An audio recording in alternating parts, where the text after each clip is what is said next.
Hello, sir. Yes, my boss. Okay, so good evening. Good Um, evening. I want to make these inquiries. Good. So let's say a scholarship student, let's say he writes a paper and Yes, fails. my boss. At Okay. what point does he lose his scholarship? I want to make this inquiry.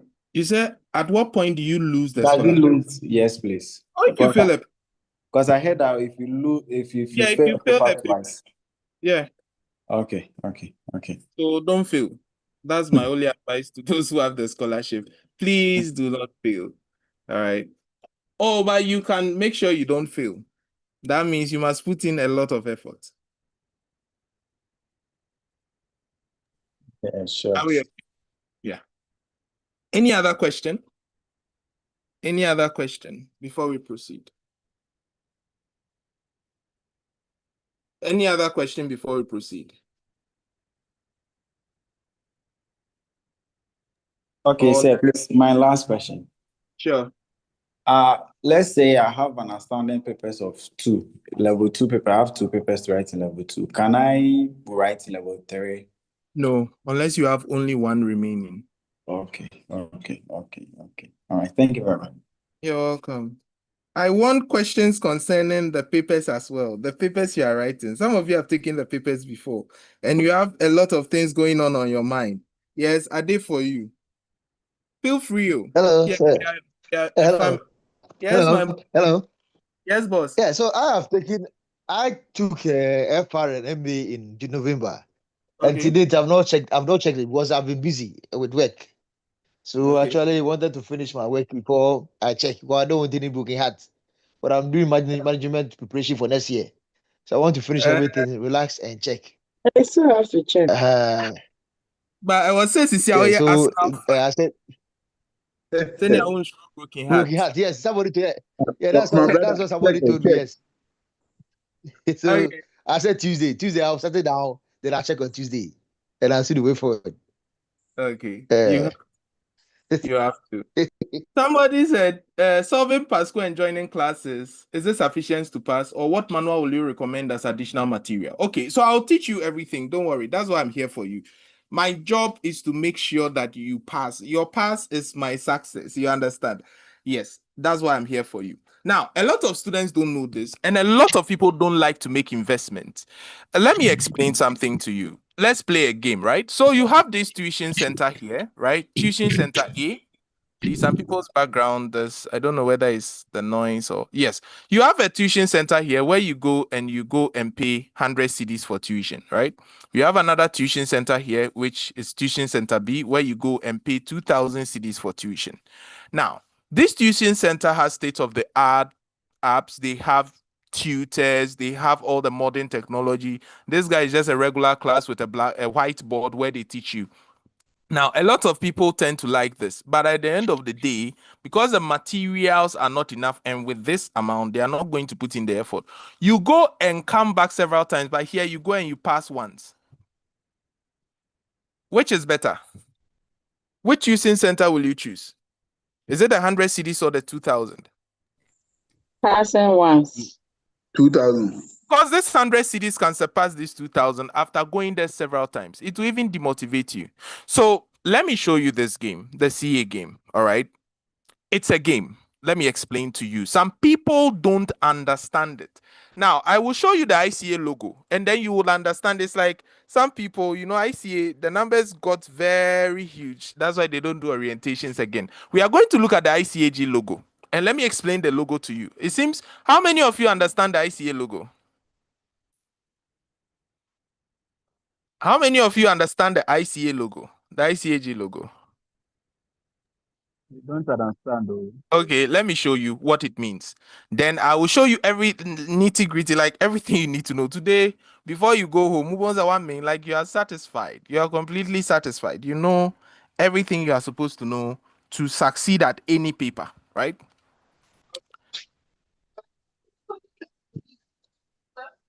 We've done this for more than a decade. So when I say I know what I'm talking about, I know what I'm talking about.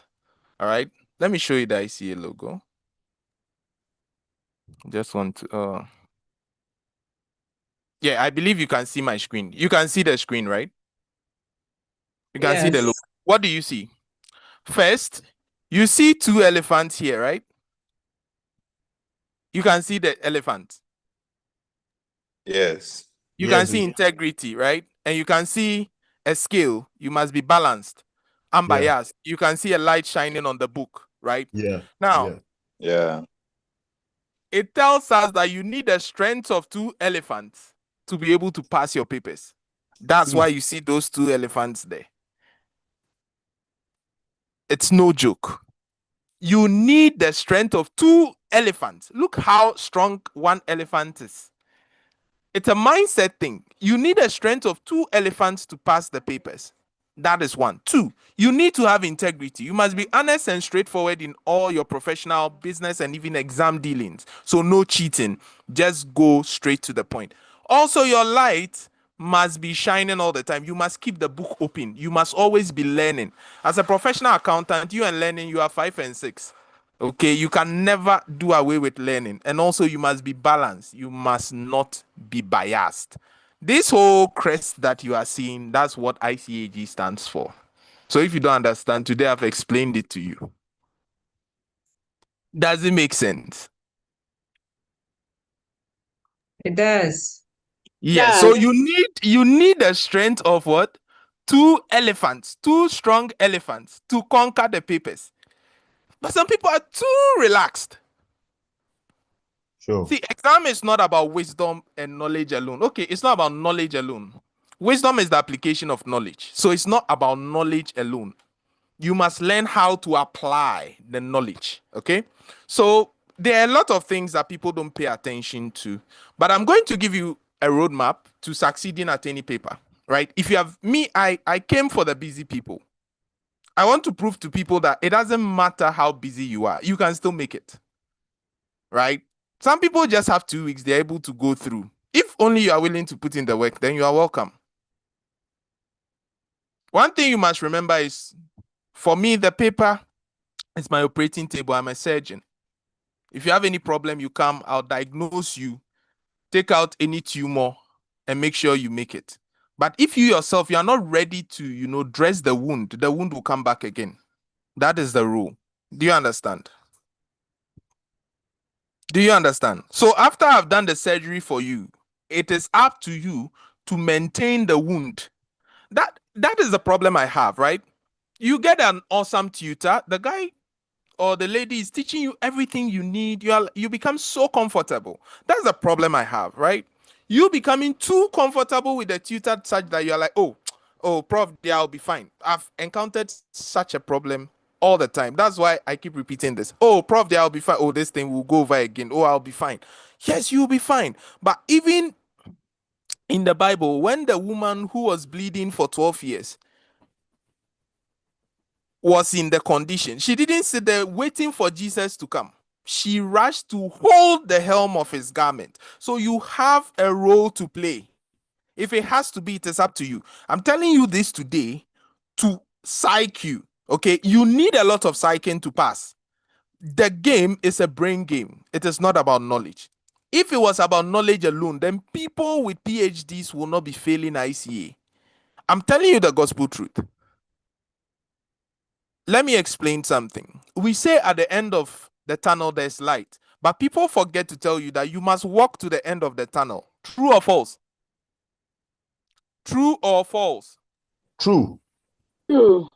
Yes, we never mentioned that part. Oh, at the end of the tunnel there's light. Always at the end of the tunnel there's light. But if you're in the darkness, you have to run to that light. Do you get it? Now, the running part is where you have to start running. And God has a part to play there, which is to make sure you don't fall in the darkness. So there are two major components to pass your paper. Okay?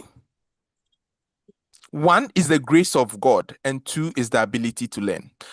A lot of people can attest to the fact that some papers they didn't even prepare well, but they passed. And some papers they over-prepared, they failed. True or false? Who has faced this before? Some papers you were not even True. expecting a pass. It came True. and you made it. Very Right? true. It's true. Yeah. And the Ah, papers that you really, really prepared, the thing came, you didn't make it. So I always tell people that, let's be honest, good luck or favor is a part of life, whether you like it or not. All those people you see around who you think have God light figured out is not true. Everybody is doing the best they can. But when your preparation meets an opportunity, that is when favor shines upon you. And it is a key instrument, a key ingredient in your passing. I won't lie to you. I know people who have been teaching these courses, yet they have not qualified. How is that the case? They are teaching people, people are passing, but they themselves, they are not passing. So it tells you that there's another secret ingredient, which is favor. That's why I said you need two things to pass: the grace of God and the ability to learn. If you don't have the grace of God, you will easily give up in life. Everything you have and you need in life amounts to the grace of God and the ability to learn. Time and chance will favor all men, as the Bible says. But you have a role, you have a part to play. If you don't play that role, then be ready to write multiple times. I believe in self-actualization from the start. Actualize yourself, like know what you are, who you are, and where you want to go to, and how to get there. Okay, so I always tell students this, that okay, once you start this paper, this night is the first time, maybe if you are hearing this, I'm telling you, do what we call a self-evaluation. What I call a self-evaluation is, if I'm doing management accounting, I'm going to take the syllabus, okay? I'm going to list all the topics in the syllabus and ask myself, if this is my first time, ask myself, okay, when I look at these topics, which ones do I think are difficult, right? I'll take my materials. I'll show you how to get materials, what kind of materials you need, and how you can leverage your way around it. In this modern times, you have so many materials at your disposal. You have AI, you have YouTube, you have so many tuition centers, you have so many textbooks, you have so many materials at your disposal. Yet people fail even more than the past. In the past, some of us, we have to do photocopies of ACCA books. There were no books like that. Do you understand? But people were making it. But now that there's so many materials, people are rather struggling. Let me show you something. Those who are scared of FR now, our time, we were doing partnership, we were doing branch accounting, we were doing high purchase accounting, we were doing banking, financial statement, banking, you do banking cash flow, banking statement of changes in equity, banking advanced published account, that is redrafting of account, we'll do insurance account and petroleum and mining. But now all these things are not in your syllabus. Yes, people are still complaining. And on top of that, we were doing standards. We were doing console, and the console can come as a bank. It can come as an insurance company. It can come as a manufacturing company where you prepare two accounts, manufacturing account and trading profit and loss account. Yet now that things are easier, people are now complaining even than before. So what is the real problem? And that is what we are here to diagnose today. Today, you must live with the assurance that you are going to pass any paper you set your mind to pass. I believe that that should be fine for all of you, right? Yes, amen. Good. So we all have a part to play as we are on this call. So what we are going to do first is we are going to first start discussing what every student needs, right? So if you are an ICA student or an ICA candidate, I prefer the word candidate than student. Not everybody is a student, but you are all candidates because you are going to set the paper. Some people learn at home. And it's funny, a lot of people who learn at home seem to do well than those who attend classes. Do you know why? Do you know why? Who can tell me why those who learn at home seem to succeed? Some of them seem to succeed quickly than those who attend classes. Probably there's enough time for them. Enough time? No, some of them don't have enough time, but there's something that they have. You see, too much reliance on your tutor can lead to failure. Yes. That's what those who attend classes have. Okay. Oh, my tutor, he is good. Oh, I'll be fine. You will be fine how? Me, I finished writing my exam. So if I'm teaching you, you have a part to play. Don't say, oh, my tutor is good, so I'll be fine. You will be fine how? If you don't build hand-to-eye coordination, you will fail. Me, I'll be blunt.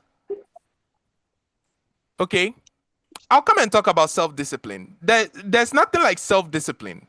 I'll come and explain what it is that people are missing, right? We'll learn all that today. Now, look at something here. Most people who attend classes fail because most of them attend multiple classes. Please don't ever do that. If one class, a person passes in any class anytime, then why are you not passing? You should know the problem is you and not the center. Because look, you are in a class, you are about 50 in a class, and about 20 have passed. The rest have not passed. It is not the center. Because if the problem was the center, then everybody would have failed. True or false? Yeah, that's true. Yes, so I tell people that stop moving from center to center. That is not the problem. It is you. Why is it that your colleagues that you were in class with, they are all gone and you are still there? You are moving from center to center, forgetting that you have a part to play. So you see somebody every time that person is in a different center. What are you looking for? They are looking for miracles. But a miracle starts with you. Remember that even when you are about to be healed, you must believe first. Most people do not have belief in themselves that they can make it. So I know somebody who has attended all the tuition centers in Ghana. It doesn't matter whether it is in Kumasi, that person will go, but still it's not making it. Why? One thing is everybody and his method. I have taught you consolidation using the latest roll forward method. Another person has taught you using cost of control account. You get to the exam hall and in the tune of pressure, what happens? You get confused because you don't know which method should be used. That is the problem of attending multiple centers.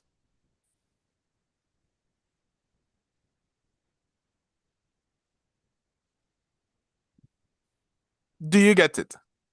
So please use the tuition center as an additional resource. Some people use it as a main resource. If you go that way, you will fail. Let me explain. Now, before we used to sit classes for like 4 months, right? Let's say 4 months or 5 months, which was very long, right? Compared to now where it's just 3 months. But even in those 4 months or 5 months, okay, we were not able to even complete the syllabus. Even when it was that long. And now that it's 3 months, you want us to complete the syllabus. So, assuming you attended tuition, I brushed off some things, right? You were supposed to know that it's in your syllabus. You have a part to play. But these students won't learn. I've encountered some. So, let's take an example. I give you some notes on something that, oh, this area is just reading. Please make sure you read. Okay? Students won't read. They go to the exam, the thing pops up. And you know what happens? They'll be like, oh, he didn't teach, he just gave us notes. What did you expect the person to do? I can't teach you everything 100%. The time is too short. So since the time is short, you play a role, I play mine. Do you understand? So in actual sense, I see the tutor is supposed to only do 30% and the student does 70%. So I told you, use the tuition as supplementary resource, not your main resource. And that's what people don't get. But I don't know. Yes, you don't know. That's why we are here to learn. You learn. So what do you need as a student? First, let's see. What do you need? Before we come and talk about things that make people feel, what do you need? The first thing you need is not tuition, is nothing. It's the first thing you need is your syllabus. How many of you have a copy of the ICA syllabus? If you are here and you don't have a copy of the ICA syllabus, I can proudly say that then you are not ready to pass. I know people who set the paper, they have never seen the syllabus before. And why are you sitting the paper? You are traveling, you don't have a map. Where are you going to? I know that this thing will choke some people, but Charlie, it is what it is. And I'm a boy. I dey Preach lie. on, preach on. Not lie. Oh, true, that's true. Yes. So please, this is the very first thing you need. The syllabus. The syllabus is your roadmap. Every single person, even if you don't need a whole syllabus, the course you are doing, this is what I recommend, okay? You can print out, a soft copy, print out. I believe you can see my screen. Print out that part, I get in it, that course, the detailed syllabus, and attach it to your notebook. I said, what did I say?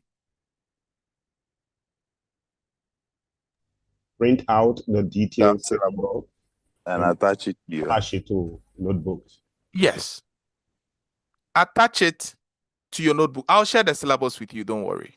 So let's say if I'm doing management accounting, I'm going to print out that part of the syllabus and attach it to my notebook. And I always recommend foolscap notebook for studies. There's a reason. Now, you see those who use exercise books to study and A4 sheets to study, okay? I don't recommend that. In time, by the time you are ready, all those A4 sheets are missing. No, be true. If you use exercise books and they get finished, you have to add another one, which means the first one, the chances that you will go back to it is very minimal. That's how the brain has been conditioned. Psychology is a thing you must know. Okay, you must get everything you need closer to you all the time, so that you don't, because when you start using small notebooks and small books, the chance that you get back to them is very minimal. So always I tell people that they should go with foolscap. Some people are laughing. It's like the thing is pinching them. I've been there, I know. Do you understand? So use a foolscap notebook. You see, make the investment so that you don't invest again. That's the thing. So once you get your syllabus, okay, the next thing you need is a self-evaluation, which I know people don't do. Evaluate yourself. Practice total quality management, TQM. And TQM, there are so many principles, but the first two are what kills me the most. One, get it right the first time. Okay?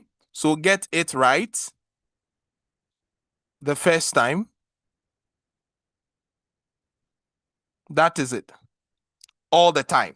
But if you couldn't get it right the first time, then get it more right the next time. Get it more right the next time. This is what we call continuous improvement. It's like today I'm teaching management accounting. We call this continuous improvement. Please, does that make sense? So what principles did I say apply? Get it right the first time. So if you're a first timer, you are welcome. Make sure you get it the first time. If you couldn't get it the first time and this is your second time, then get it more right the next time. There was one guy called Joseph who used to work in Nestle. Okay, he was suffering from dyslexia. All right. And this guy doesn't like numbers because it mixes up for him when he sees it. So his CA journey was a very bad one. He wanted to give up until he met me. And you know what happened? I told him that with this problem you have, why don't you focus more on building the fundamentals, like the technique? You see, our papers are not really, as accountant, it's not just calculations that you should be interested in, but also understand the meaning behind what you are doing. So when we're doing advanced audit those times, this guy can stress you, but it was all for the best. The first time he failed, the second time he got overall best for advanced audit. And he was like, I don't know how I made it. And I told you, now you have actualized. You have really understood yourself. If you don't understand yourself, you can't pass any paper. Trust me. I'll come there. I'll come there. Evaluate yourself. When I say self-evaluation, it means you yourself, how have you psyched yourself for the paper you are going to write? Okay. Some people will not see these things I'm saying as important, but I'm telling you, much of your passing has never been about the knowledge. Acquiring the knowledge is the easiest part. If you evaluate yourself and you know what you are lacking and what you need to build upon, I tell you the gospel truth. There's no course they will teach you that you will not pass. I spend more of my time, anytime I want to do any professional course, I spend more of my time evaluating myself. As I'm starting this class, do I have any obstacles? Family, friends, work. You have to evaluate it and know how you can manage those things. Do you understand me? Yes, we are busy professionals. Don't start, people have started this course and they keep giving excuses that they are busy, they are work. But have you forgotten that before you started this course, that work was already there? Your children were already disturbing you, but you still took the initiative to do the course. So why are you giving excuses? that my children, they don't allow me to learn. You knew they were there, so why didn't you say, oh, they are there, so I should stop? But you took the steps. So don't let those things become excuses anymore. I hope nobody is offended. Me, I'm very blunt. I will tell you the truth. I hope no one is offended. Am I No, on sir. point? Yes, sir. Yes. We are here to learn, all right?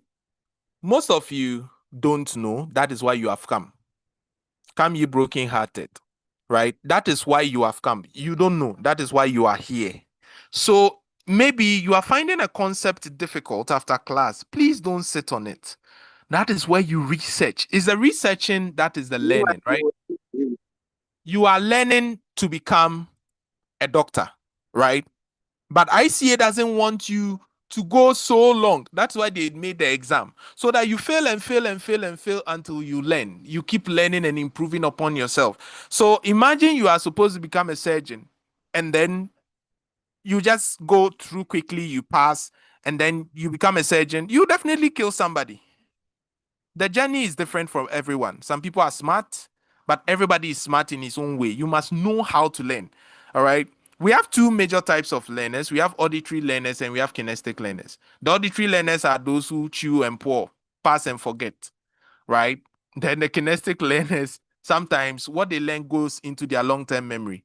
Okay, so they learn, they have to teach other people, they have to play around with it, they have to attach it to their normal life, repeat it and repeat it until it becomes part of them. So kinesthetic learners must understand what they are learning before they can replicate. How many of you are like that? You can show by hand. You have to understand it before you can replicate it, like you can reproduce it. If you are like that, put your hand up. If you are like that, put your hand up. 3 people. Hey, that means everybody on the call is auditory. That means you hear now, you remember. Okay, 5 people. Okay.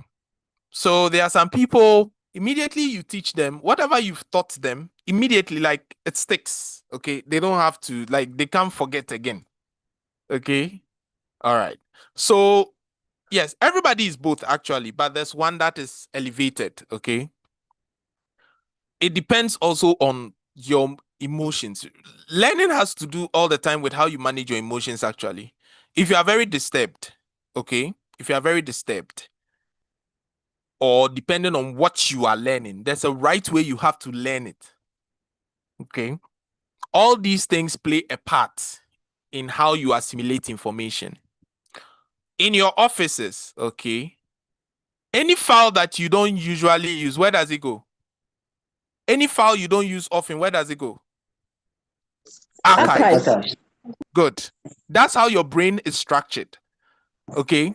That's how the human brain is structured. So anything you see today, let's say today I have taught you maybe consolidated fund financial statements, right? And then you solve a question with me today. You leave it there. You don't visit it until the last 2 weeks when you take leave. What does it tell the brain? That this must go into the archives. Why? Because you only learned it once and you think you know. But on the D-Day, you realize that you don't remember. Why? Because you haven't built hand-to-eye coordination. Your brain is actually a garbage in, garbage out machine. So until you make a mistake, okay, your brain does not remember. So anything you do, when I do it, it looks so interesting, so simple. Oh, Charlie, this thing I can do it. But before you see, you take a question and you are stuck. Do you know why? Because you haven't made, the brain only remembers the mistakes, then it can correct it. So if you don't send garbage in, your brain will never learn. When I understood that technique, learning became very easy for me because I learn and make all the mistakes I can make. So on the D-Day, when I go to the exam and I want to make that mistake, my brain prompts me that, chairman, make steady. Oh, this mistake, you won't make them again. Oh. Before you see, I will turn. And this is how learning is supposed to be. Spaced repetition and active recall. Before you move to a next topic, when you are learning, you ask yourself, the previous topic, do I still remember? And your brain only remembers things which can relate to. So when you are even combining papers, you need to combine papers that have relationship. Some combination students do are also the reason why they fail. Okay, if you combine something like public sector and financial reporting, very good combination, because in public sector you'll be doing public sector financial standards, right? Or IPSAS, right? Then in FR you'll be doing IFRS, and they are related. This is a good combination. You can do public sector and tax because of fiscal policy and laws. They are related, right? But coming to do something like public sector and maybe what paper? Public sector and maybe management accounting. Yes, somewhat there's some sort of relationship, but they are far apart. Public sector FM, far apart. Do you understand? Public sector and audit have a bit of relationship because of public sector audit, but it's only a small portion. So when you are combining papers, look at the relationship between the papers. And all these things are part of self-evaluation. You see, we've spent time here. So these things, how many of you actually spend time doing this? Going through the syllabus, looking at areas, looking at obstacles that can stop you. Your boss can be if your boss can be a headache. What strategy are you using to manage your boss? Because you need less distractions. People don't spend time doing these things. They think it's all about the knowledge. Oh, Charlie, I get book, I go to class, I learn. No, these obstacles will come again. They will stop you. That's why you start nicely, and before you see, you fill the paper and you think, but I learned everything. No, chairman, you are not stable yet. You didn't learn everything. Are we okay? So that's the next thing. Now we go. The third thing you need, okay, is the ICAG recommended textbook. I have my own textbooks that I sell, right? Exam focused textbook. But why is it I always tell students to have the ICA textbook itself? Because it is the institute textbook. They always hide clues here. For the clues, I can never tell you. I can never tell you here. There's always hidden clues here. Every date, everything that will come is already in the ICA textbook. I won't lie to you. I always see it. It's just that students nowadays, they don't like learning. Anyway, that's why we are here for you. Look, the ICA recommended textbook is the first thing you need to get before you even think about class. Forget class first. Do you have this? If you don't have, do you have something closer? That's the first thing. Getting the ICA recommended textbook, because even sometimes they bring questions from their book. Ditto. They bring questions from their book, ditto. Who has encountered a question? Boss, it's true, especially the question bank. Yeah, that is why they've brought this. So if you think you are very smart, you don't want to invest, you will keep writing and you will exhaust all your cash. Because the person who doesn't want to invest is the one who will end up losing. Because the hand that never gives will always suffer. That's why we say givers never lack. If you give, you will always get. Do you get me? Yes, we get you. Yes. And So, okay. yes, I'm so happy for this second recommendation, which I mean the third. By Sure. God's grace, I was able to gather all the books, even from Okay. level 1, including the questions and answer. I have it with me. Good. Yeah, so I just thank God that I was able to get it before taking the next step. That is good. That is good of you. Now, the next step is where it gets interesting, right? So after you get your ICA recommended textbook, the next thing you need is supplementary textbook, or sometimes we call it reference textbook. Okay. You know, ICA, sometimes they go shallow because there's a lot to cover, right? Yes, that will guide you on what you need to know. But sometimes it's a bit shallow. So you need a reference textbook. And this reference textbook can be like a book with a lot of questions. Like, you know, most of the local books, there are a lot of questions inside, right? So a reference textbook, you can get it from anywhere. Okay. You can even get ours. We have profs textbooks that we use. And all my books are loaded with a lot of questions. I mean, exam focused questions. You can get it from anywhere, depending on where you are, right? Now, apart from that, you need the past questions. I quite remember a night ago, I was asking a question. One guy was like, "Sir, so this paper we are going to write, how will the questions come?" I'm like, "Really? You don't even know how the questions look like, and you want to set the paper? Please, before you even join class, get an idea as to how the questions look like. It's on the ICA website. Get an idea as to how the questions look like. Okay, take about 5-6 diets, examine. You see, your brain learns by what it knows already. It doesn't mean that you have learned to know. No, familiarize yourself. Let me show you something. You are a lady, right? Look at this. A guy just sees you just right now and just says, "Madam, you are the love of my life. I want to marry you. I'll marry you today. Yes, wedding ring." What will you tell him? He is bluffing.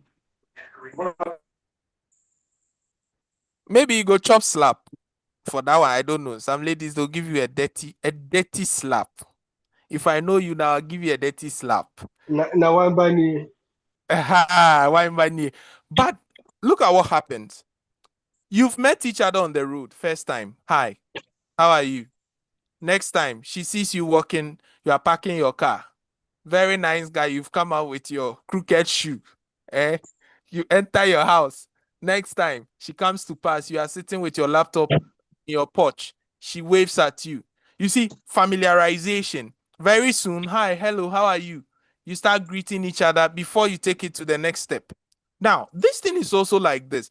Once you start seeing the past questions, your brain has already familiarized itself, but you don't know because now you haven't learned. Israel, I will get back to you on that. Okay, I'm doing some crucial mad updates. Updates that you see now. I'm doing what we call adaptive response learning. So I am changing how to approach things. Like if you are learning, okay, there's a point where your brain adapts. So I'm using psychology to sort of update stuff. So I'll get back to you on that. Anything you need, I did for you. So if you start familiarize yourself with the past questions, now let's say you saw something, they say using limiting factor analysis, do da da da da da. You don't know what limiting factor analysis is. Now, when the examiner or your lecturer is teaching you about limiting factor, you say, "Oh, sir, this thing I saw it somewhere before." Is that not true? Because your brain has already created a trigger point that you've seen limiting factor before. So to your brain, it cannot really distinguish your mind. It cannot really distinguish between what is real and what is not. Because you've seen it before, now when you learn it, it becomes clearer. People don't know this. I'm telling you the truth. I have done this over and over again. So me, if you give me any topic I haven't even studied before, and I familiarize myself, something that you would use a month, I'll use just 1 week. Me, the ICA textbooks, when new ones come, I just use 3 to 4 days to finish the whole book. And I have a model which I've used, and that is how I am. So when you give me any textbook, within 3 days, I'm done. I'm not saying I brush through, I learn it. That is it. You familiarize yourself with the questions because, see, the questions are what you are going to tackle. That's your first point. The questions. So the questions first, then you start looking at answers. You start looking at how these questions relate to the syllabus. How, if I go to tuition, this question, how can I deal with it? You see, every textbook has, let me show you where people are lacking. How many of you ever read chapter objectives in books? How many of you read chapter objectives? I know nobody reads them. No, I do that. You do that. That's good of you. Yeah, most of the books that I got from the ICAG, I first read the chapter objectives before going through. That is good. That is good. That is good. So if you are the type who reads chapter objectives, then you know that at the end of the chapter, these are the things you are supposed to achieve. If you don't achieve them, you go over the chapter again. You see, the books itself, they tell you high priority areas, low priority areas, and medium priority areas. But people don't even look at those things. Because, for instance, in Ghana, hardly do students read chapter objectives. But the funny thing, which I can't say on the call though, is that your chapter objectives are very important. They are like the step, what they use in coming up with your questions. Are we okay? So your past questions, even before you even start tuition with me, I will recommend that you download the past questions, at least the ones that are on the site. Familiarize yourself. Just know, okay, so there's something called evaluate this. Okay, using a pestle analysis. Oh, I did pestle when I was in the university. Okay, so here too is here. You see, as you are familiarizing yourself with it, you see that already you have an idea as to how the questions are coming. So you enter class, it's like you're already somewhat prepared, like you know the journey. You know that you are going to learn this, you are going to learn that. You can even make, that's when you get to ask a lot of questions. That say, I was reading and I saw key factor analysis in one of the past questions. What is it? The lecturer will tell you, oh, key factor analysis is limiting factor. Oh, is that so? Oh, okay. Do you get it? So after you get these things, this is where it gets interesting. See where I came to put tuition. You need strong guidance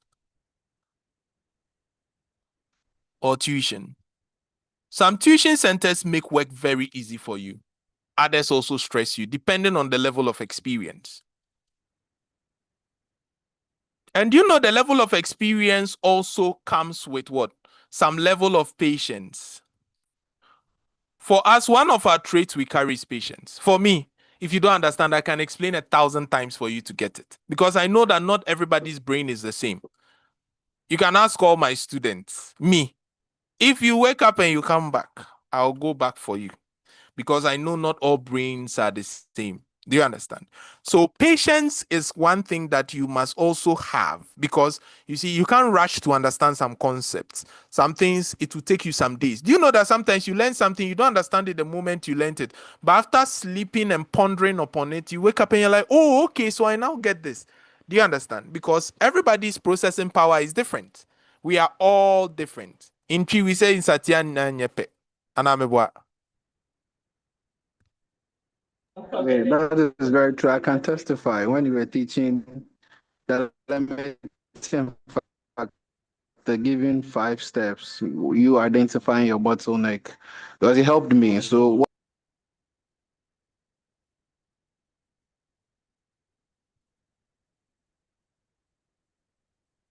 yeah, so usually that is it. Okay. And for me, I like to use frameworks to teach.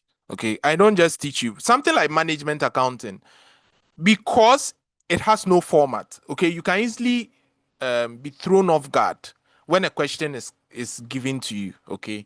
So I like to use frameworks to teach. So every topic that I teach you, like management accounting, I have a framework to answer questions. Even when I'm teaching you consolidation, I have a framework, okay, to teach you.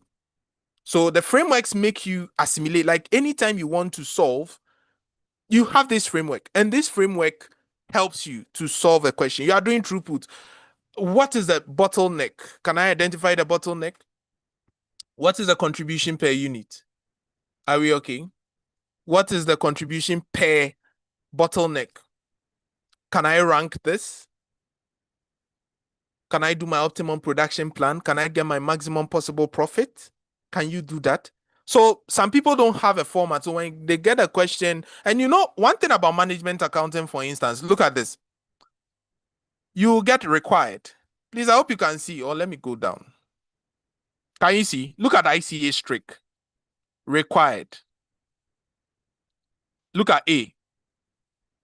They tell you to determine the limiting factor. Okay, so determine the limiting factor. That is A. Now B, look at what they said. They told you to get maybe contribution per limiting factor or contribution per unit of limiting factor. Then C, they come and tell you to get maximum profit. Look, oh, maximum profit. Then D, they come and tell you to get optimum plan. Now, do you know that you can't get maximum profit without the optimum plan. But you see how IC has arranged it. So a student will get here and will get stuck because you need this before you can get this. But you see how they asked? They asked this before this. So for management accounting, don't follow the requirements first. Do your steps. When you finish, then you link it to the requirements. Do you understand? So I would have done my A, I would have done my B, I would have done my C, I get my D first before I come to the C. Then I now label it. This is another trick in MA. For instance, if you are doing work back variance, all right, sometimes they can tell you that, oh, find maybe the cost per unit. Now, but you know that you need a usage before you can get the cost per unit. But they never asked you for usage. Then the B part will now be the usage. But you know you need this before the A. Are you guys following? Are you getting what I'm bringing up? Who doesn't get what I'm saying? I'll be making reference to a lot of papers. So if you are not writing the paper, don't worry. Your turn will come. Are you get this trick applies to all papers. It's not only management accounting though. Sometimes they do that to test your mind. All right. Please, did you get the concept? So as I said, Yes. you need strong guidance. All right. Yes, I got Good. the concept. That's good. Yes. How many of you here are writing management accounting? Put your hand up.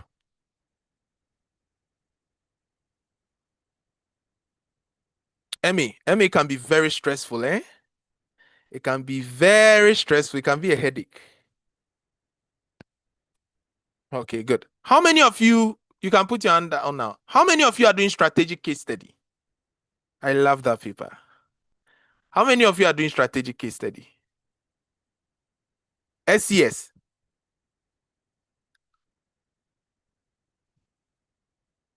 Okay, I can see 2 hands.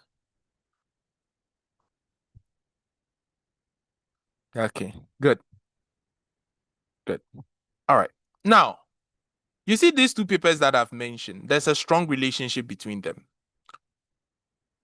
Management accounting works with principles, the same as case study, right? So it means that once you don't understand the principle, forget about sitting the paper.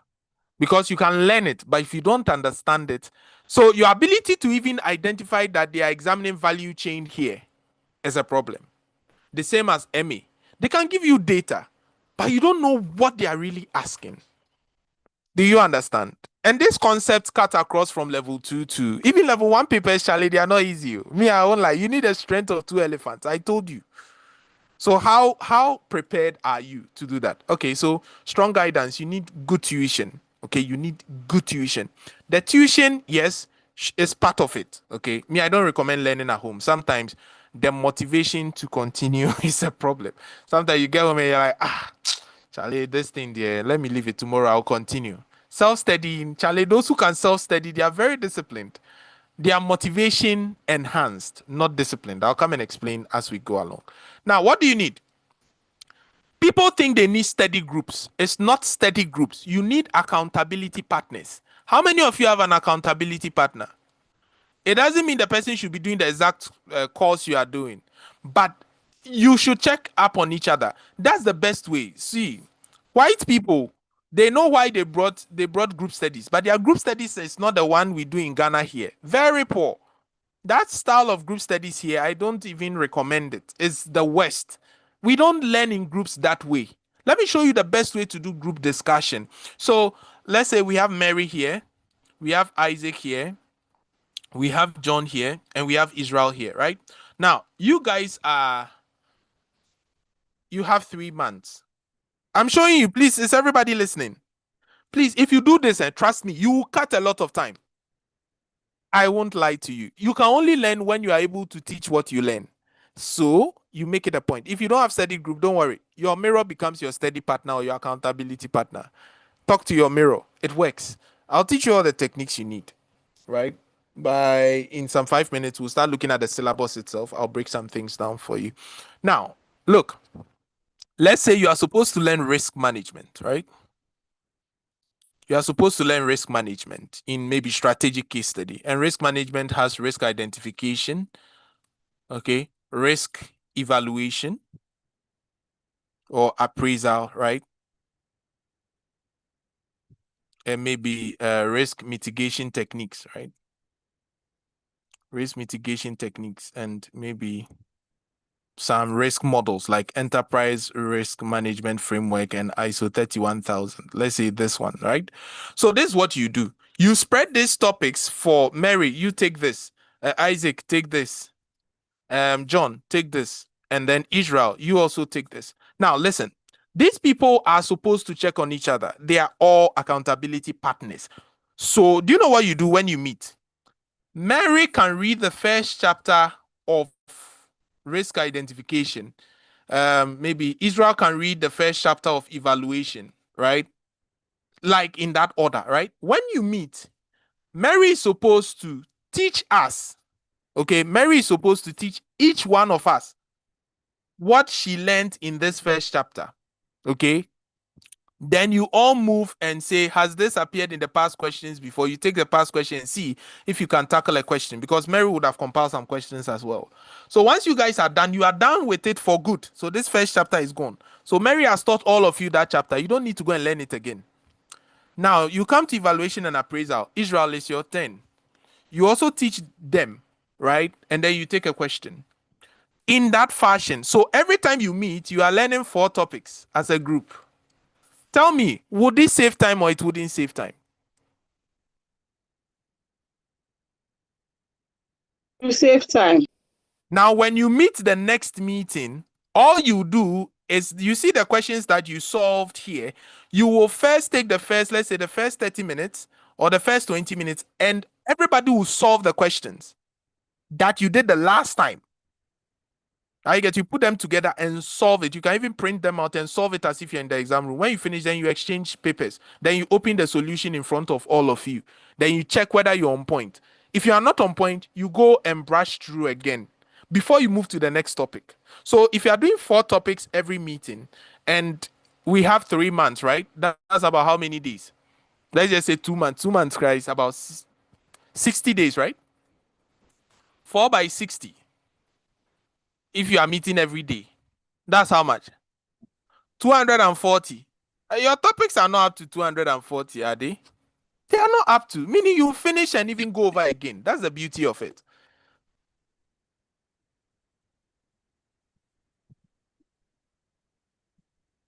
And you know the funny thing? Me, I can tell you all these things, but as to the people who take action, that's another problem. You can teach people all the tech, they will never do it. So me, now I will just say it. I know people won't do it, so I move. You say they won't do it. Oh, what have I not told people? They won't. Taking action is the problem. I will do. Oh, they will not do it. So you need this, right? And now there's so much you can do. There's accountability partners, there's AI, there's YouTube. Are you getting it? You can use them to supplement. Now there's so much information available. And now people are even failing. You know that now that there's so many medical equipment, people are really dying a lot. Have you noticed? But in the past, people were taking good care of themselves because they can't afford hospital. There's no NHIS. There's no medicine. You can't get X-ray. You can't get this, right? MRI. So people are taking good care of themselves. It's like I see it. Now that there are so many books, so many tuition centers, people are, oh, Charlie, after all, I can just go here. They said the guy is good, I'll pass. Who told you? Who told you that because the guy is good, you will pass? Now lie. You have a part to play. You understand?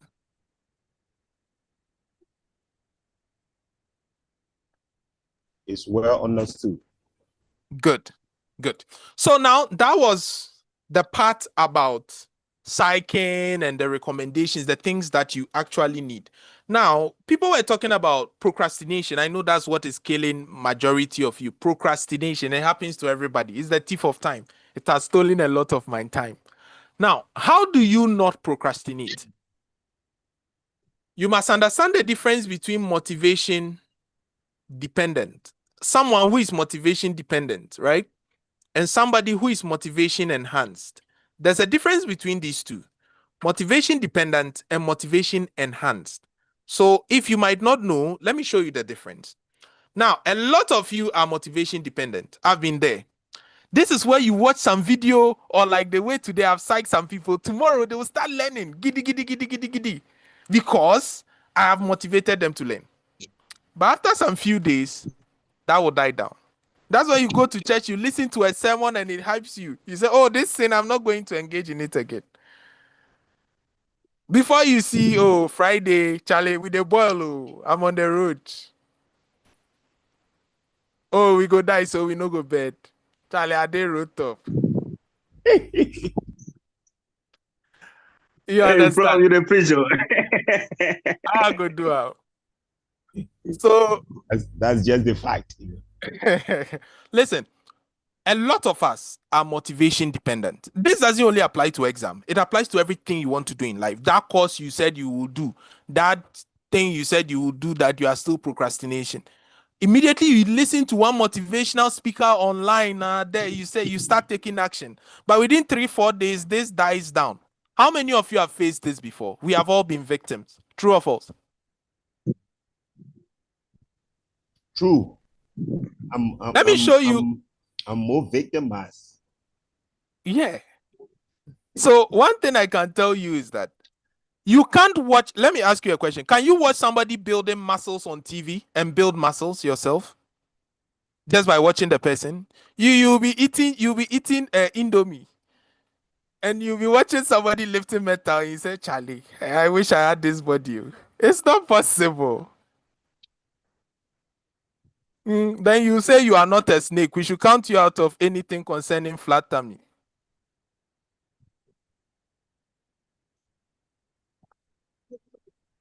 Now, you see, there are some things that trigger your brain, okay? That you listen to something right now, it motivates you, I will do this. But you see the speed at which you want to do it, within some few weeks, it will die. I start class and I motivate them. They're like, Prof, we are going to learn. We are going to form groups. Oh, give them 1 or 2 weeks. They meet 1 or 2, they will stop. Because they are motivation dependent. And that's what you need to cut out if you want to pass your papers. You must become motivation enhanced. What does that mean? It means that your end goal, if you know what you are going to get, that alone motivates you to keep going. And that is what brings this discipline. You can never be disciplined, no matter the productivity tips you learn online. You can never be disciplined until you are motivation enhanced. That's what people don't know. When I learned this, anything I set my mind to that I want to do it. If I want, I will do it. What does this mean? You want to go to the gym, or today you want to read public sector financial analysis or financial statement analysis. You are like, I'm very tired. Do you know what I do? I tell myself, oh, today, let's say if it's the gym, I don't want to go to the gym. Let me just pretend as if I'm not tired. Pretend as if you are not tired and do it anyway. Oh, let me just do 5 minutes. Just 5 minutes and I'm done. Tomorrow I can continue. Make sure that that thing you want to do, even if it's small, do it so that there's no gap. Immediately you create a gap, you tell the brain that it can give up. 5 minutes of consistent studies is better than leaving a gap and coming to study for 3 hours on one particular day. It doesn't make sense to your own brain because you haven't created. The brain understands patterns. If you don't create patterns for it, you are kidding. That's why you fail. Ghanaians, I know this, I've been there. We will pile everything up, and when it's 2 weeks, we take leave and say, Charlie, I want to kill this thing. Then you go and pack, then you buy coffee, then you put your leg in water in socks, then you be chewing granite and corn.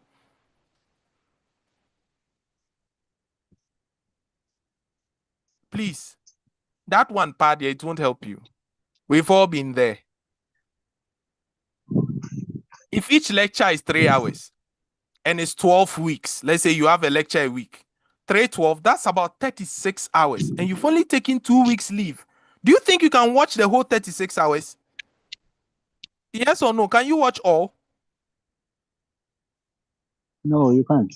You can't. You can't lie to yourself. Sometimes you have to face the gospel truth. You can't lie to yourself.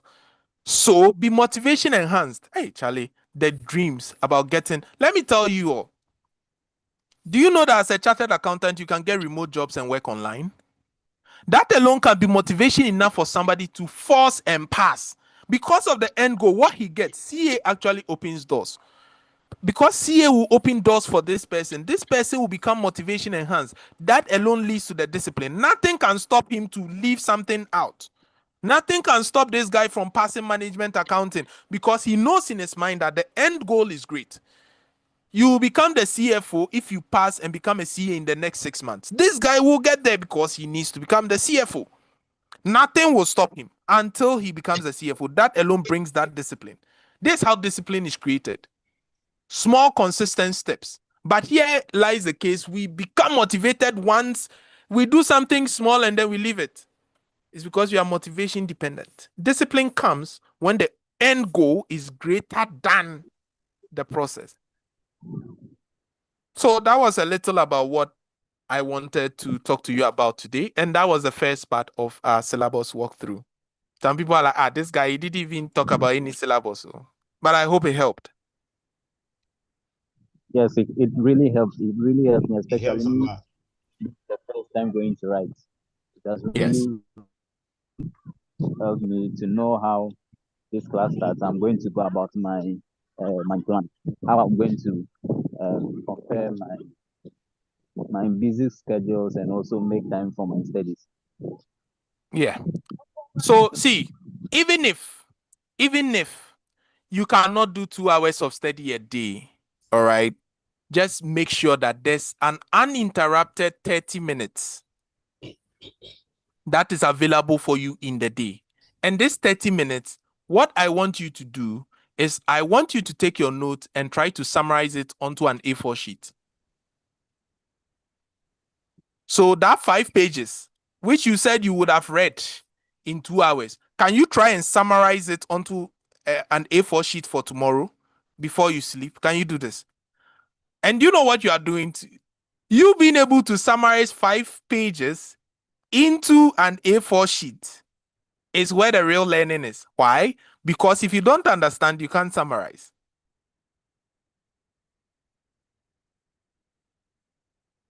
Yes, you must pretend you are not tired.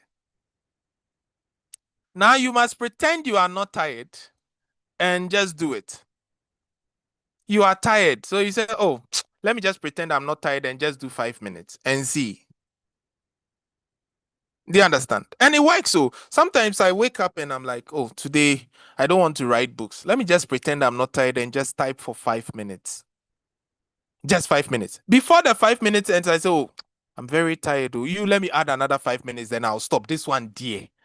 Before you say, so let me just add 10 minutes. After this 10 minutes, I'm done. Before you say, I've done 3 hours. The human brain has been conditioned not to succeed, to be comfortable. People cannot leave their comfort zone. Success only happens when you can leave your comfort zone. So you can stay in your comfort zone. Some people said, oh, I will chatter. Since 14 years, they are still there. They never took the step. So, always, at the end of the tunnel, there's light. You have never moved. So you are still in darkness and you keep saying at the end of the tunnel, there's light. We always say, a journey of 1,000 miles begins with a step. Not a step taken. If you don't take the step, it will always be a step. Little drops of water make a mighty ocean. Where is the bucket? You must put the bucket there.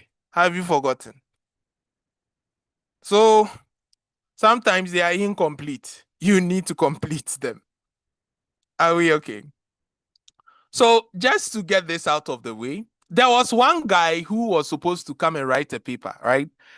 And he rushed into the exam hall, and immediately he got to the exam hall and they put the paper in front of him. He just woke up, okay? And he was leaving the exam hall. And the invigilator said, but they haven't even said start work. And you are leaving the exam hall. Like, what's the problem? And he said, Mr. Invigilator, I brought tomorrow's support today, so I can't write anything.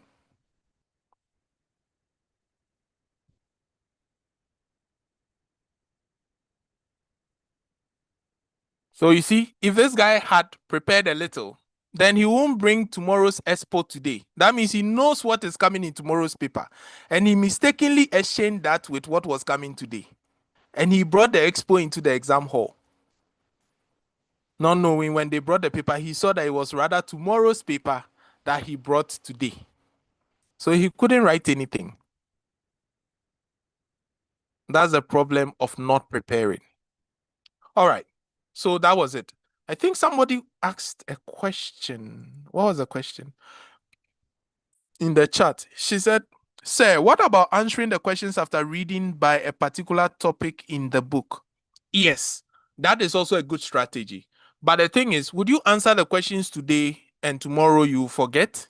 So have a separate book where you write chapter objectives or you write questions. So the time you are revising, you use those chapter objectives to revise, or you use those questions to now revise. That's a good strategy. But some people will just look at it today. After 3 weeks, you even ask them that question. It's like, this thing, I've seen it somewhere before, but I don't know. And you never visit it. We all do it, but please put a stop to it. So that brings us to the first part of our walkthrough. Now we are coming to the syllabus proper. We are coming to the syllabus proper. So I'm going to display the syllabus on the screen, and we are going to look at some things and what people are missing, how to go over them, and how important they are. I realized that a lot of ICA students. How long does it take for us to get recorded videos after lectures, please? Okay, so for class, we use our AI platform. Okay, so after class, immediately the videos convert. Usually, let's say between, it depends. Sometimes it can be as early as after an hour. Sometimes it can be up to 12 hours, depending on what converter you are using. Okay, for my videos, when I convert them to HD, pure HD videos before I actually upload them. So it won't take that much time though. But before the next day, you should have received your videos. So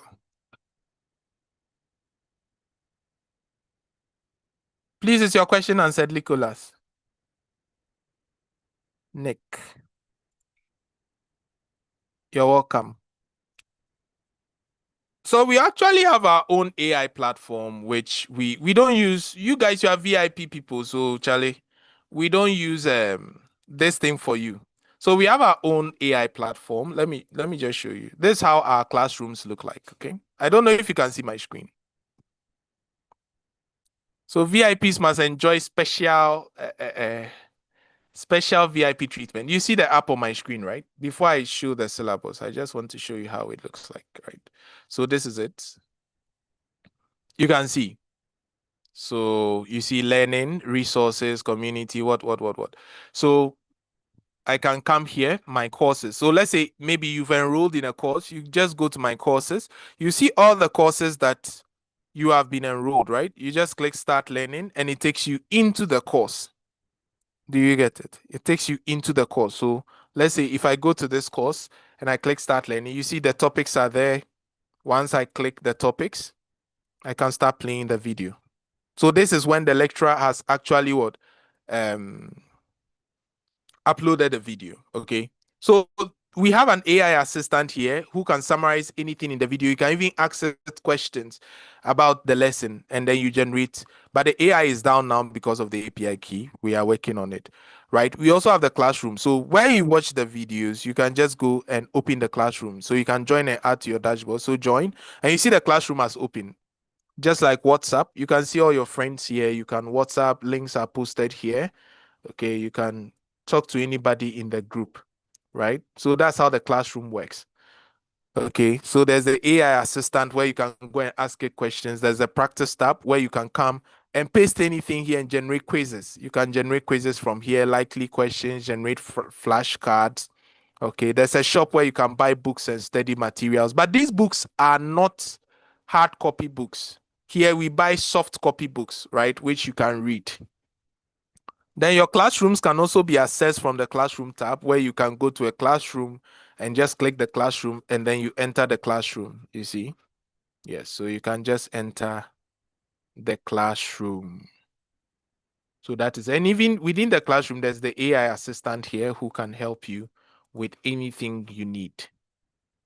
Okay, now this is where I see people do not usually use the study forums. Now, these are groups, all right, where you can ask any question. Let's say you need help with a particular past question. You can just come there and say, oh, please, who has maybe May 2023? Okay. Do you understand? Yes, if you can do this, I mean, it will help. So there are so many resources available. There's even free resources. Maybe you don't want to join class, but you want to watch YouTube videos. I have a lot of free content there. Then our gallery, we have gallery. This one I've put my most of the CIT people, award winners and stuff there. So, and then testimonials. I mean, testimonials, more than 10,000 testimonials about people who have passed plenty. They are all there. Then we have an affiliate program, okay, where you refer people and earn money.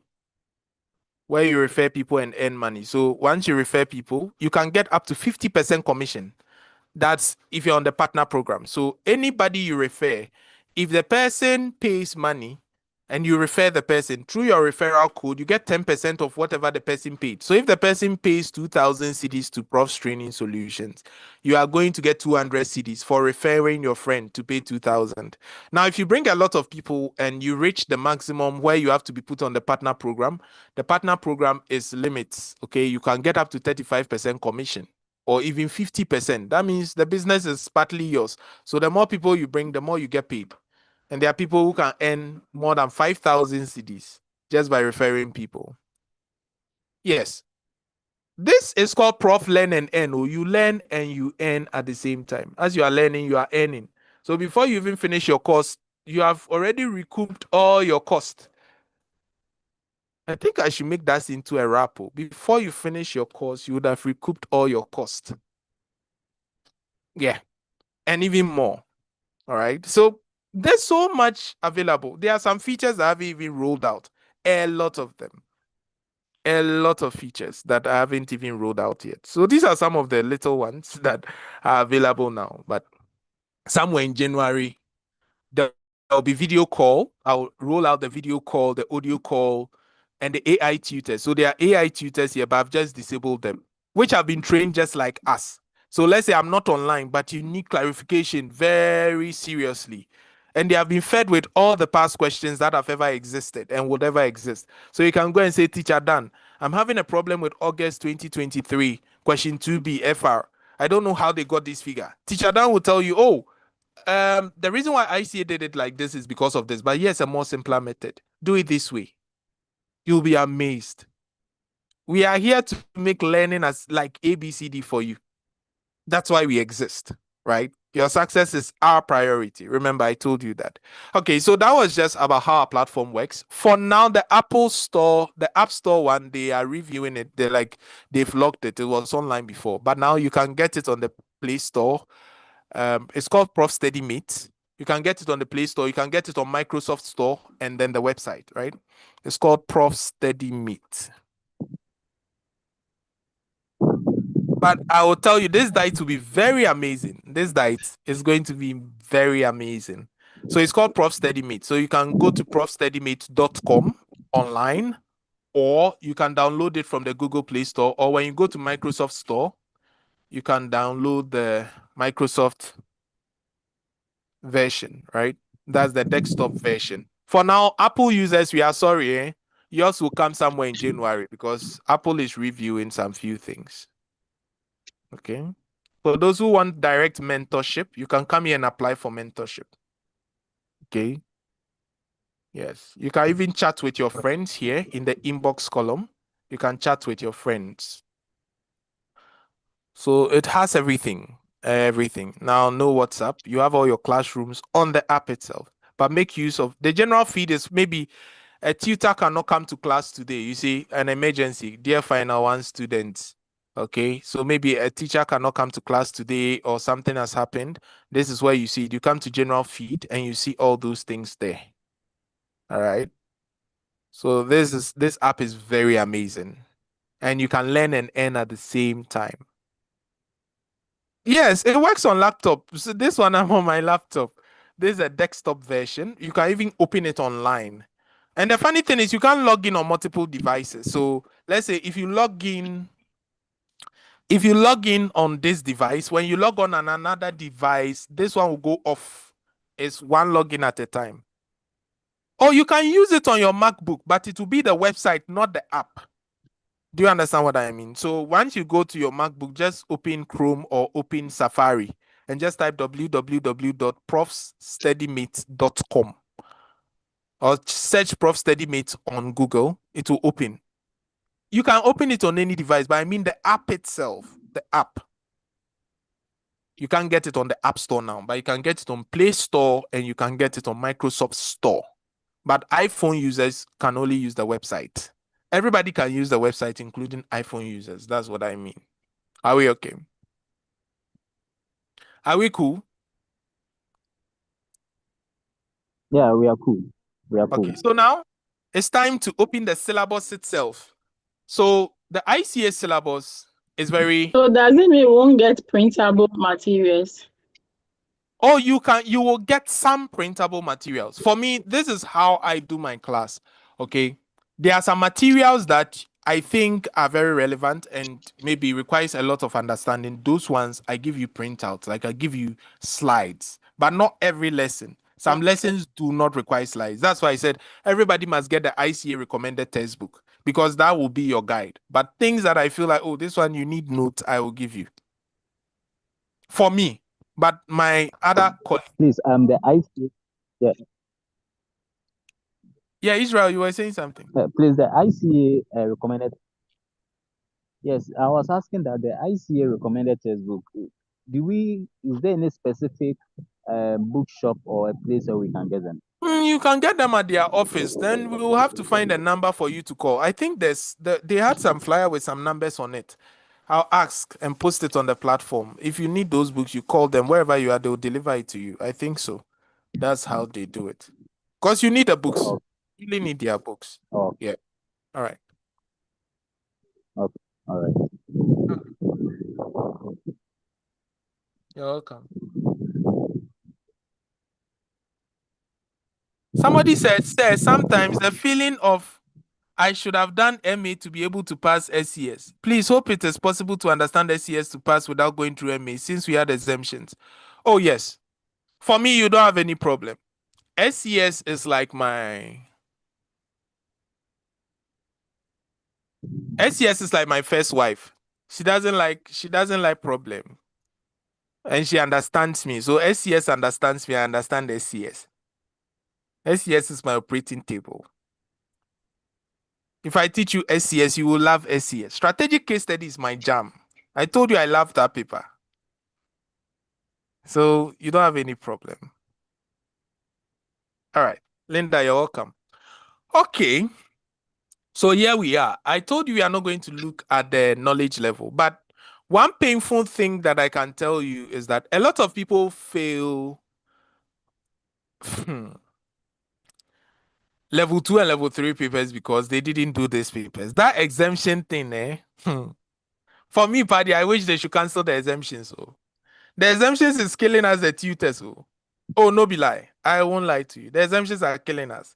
Because basic fundamental accounting, people with MBA, they said they did MBA. They'll come when you are asking somebody. It's serious. Do you know, the last time somebody was asking me that tax paid, is it an income or an expense? Tax paid. We're doing cash flow statement. The person said tax paid, is it an income or an expense? I was like, tax paid. He said, yes, sir. I want to know. Tax paid. And I kept repeating the word paid. I'm like, and you have an MBA? He said, yes, sir. I said, okay. I reserve my comments. Please, just because they've exempted you doesn't mean that is all. You have to go back and look at what was learned in the previous syllabus, the previous papers which you took exemption for. Exemption means that I have done it before and I know what is there. So they bring all the wahala and come and put it on our heads, especially corporate reporting. You see people with their double entry is very bad. Very bad. And they'll come and put it on your head. That's one of the reasons for which I purchased the entire batch of books from level 1 to level 3. I think that's a good strategy. When I read the syllabus, level 1 to actually have the urge of level 2, you need knowledge of level 1. Yes. Then you have urge to actually perform in level 2. And that then, is true. Yeah, so I bought everything from level 1 to level 3. And it's worth the investment, trust me. Yeah. It's worth the investment. You reap good marks.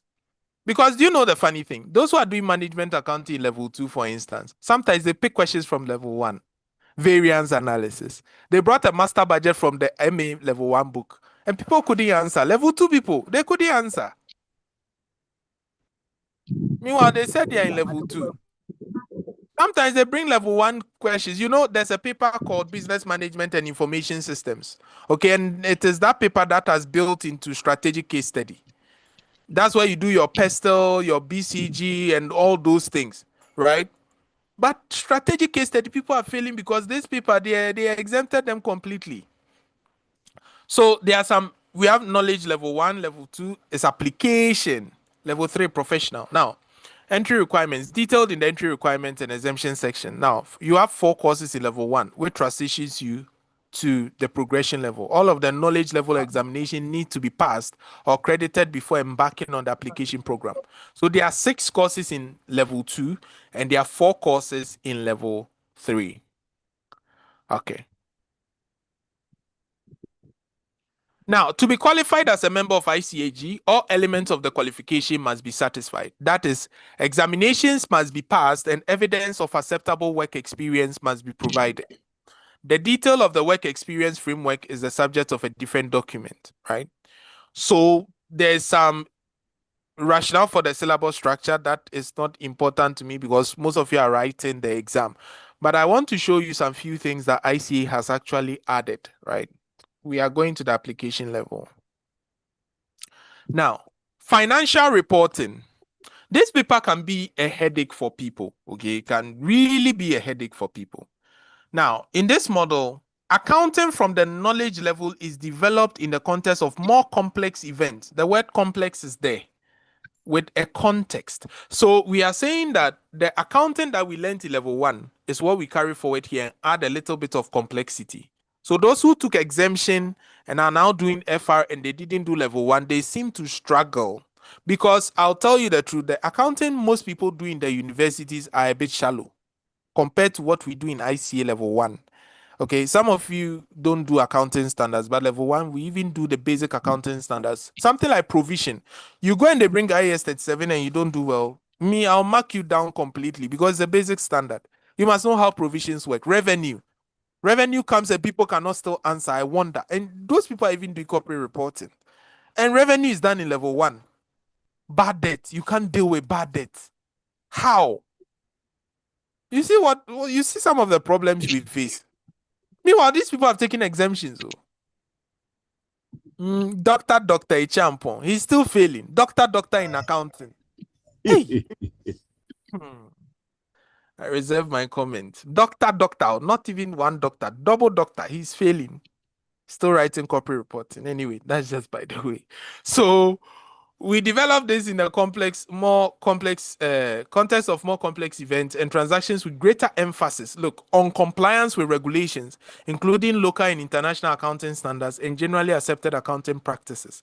Okay, students will be expected to demonstrate an understanding of and competence in financial statement analysis and analysis of choices in accounting treatment. Okay, now the syllabus itself outlines what you need. Okay, so I won't read the next one. We'll go straight to the detailed syllabus and I'll come and show you something that people usually ignore. Okay, let's go there quickly and I will show you some things because some of the things I don't even like to go into the syllabus, but we'll go through and I'll show you a simple way to pass FR. Okay, if you are writing FR, a simple way to pass FR.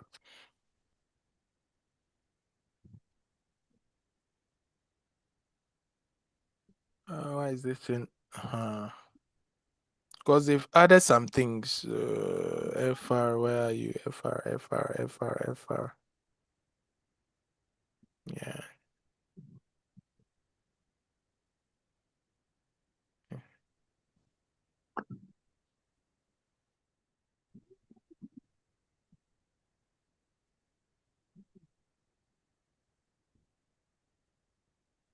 Okay, financial reporting, application level. Now, look at this paper. The aim is to provide candidates with skills to prepare single entity and group financial statements, right? In accordance with IFRS. We are supposed to prepare what? Single entity account and group financial statement in accordance with IFRS to support evaluation of financial statement and to provide what? A basis of knowledge. So it means that the key techniques here is preparation of published accounts and preparing consolidation accounts in accordance with the standards and to be able to prepare ratios.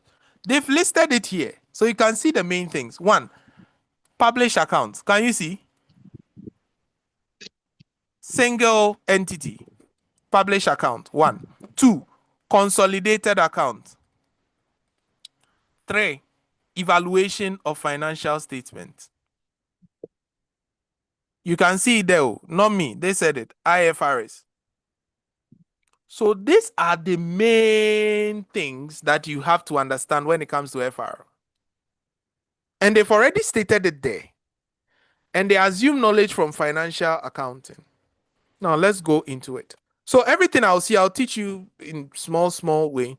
So you must demonstrate understanding of the international regulatory, legal, and ethical frameworks, the International Accounting Standard Board conceptual framework for financial reporting, and their practical implications for financial reporting. So you must understand the conceptual framework and the ethical framework of accounting, together with the regulatory framework.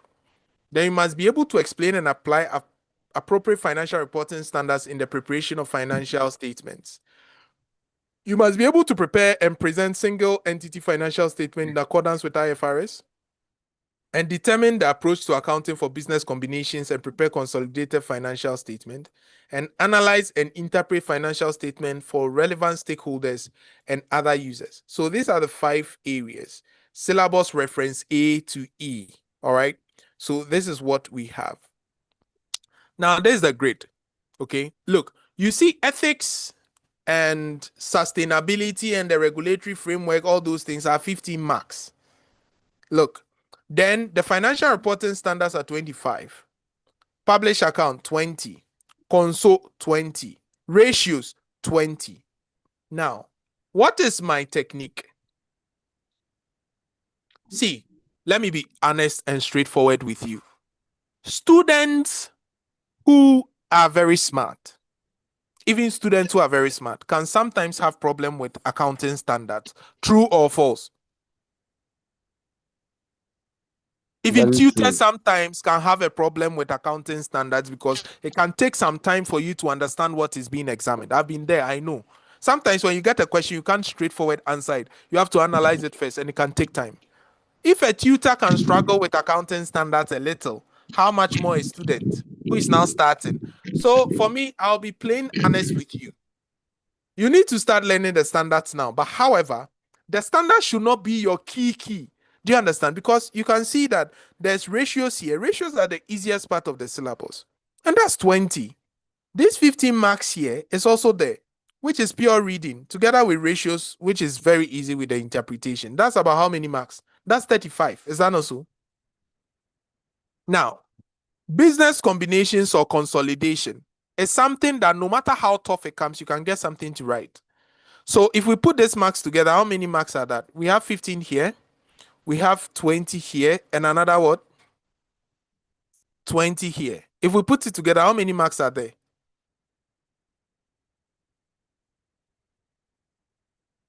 How many marks are there? 55. I think it's 55. Good. Now, this 55 marks is area that you can build your strength very well. Now, these areas, it doesn't mean you can't do it. These areas are areas that we call them sure bankers. It means that you know this thing, it will definitely be there. So even though you can't master all the standards, you can master the ones that you are comfortable with, like asset standards.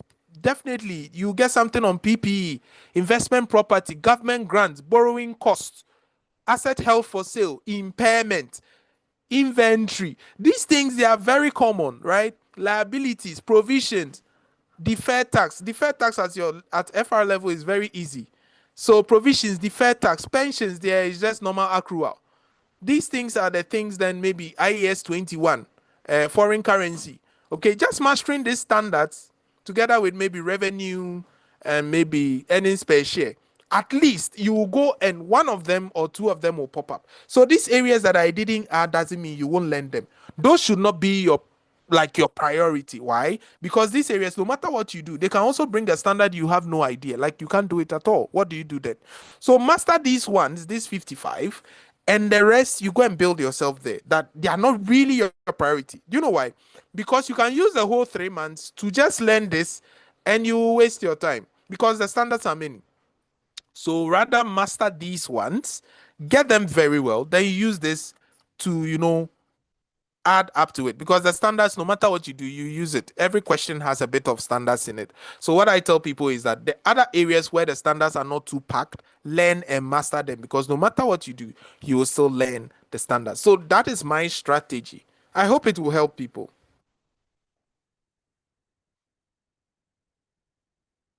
I hope it will help those doing FR. Yes, sir. To help. Yes. That is how you have to approach it. Otherwise, you will spend your whole 3 months and all you'll be doing is learning accounting standard. And you wouldn't have any strength in console. So imagine you've got 40 marks on your hands out of 100. What's the use? But if I have 55 out of 100, then this is a bit okay. Then the rest, I go and play around with them.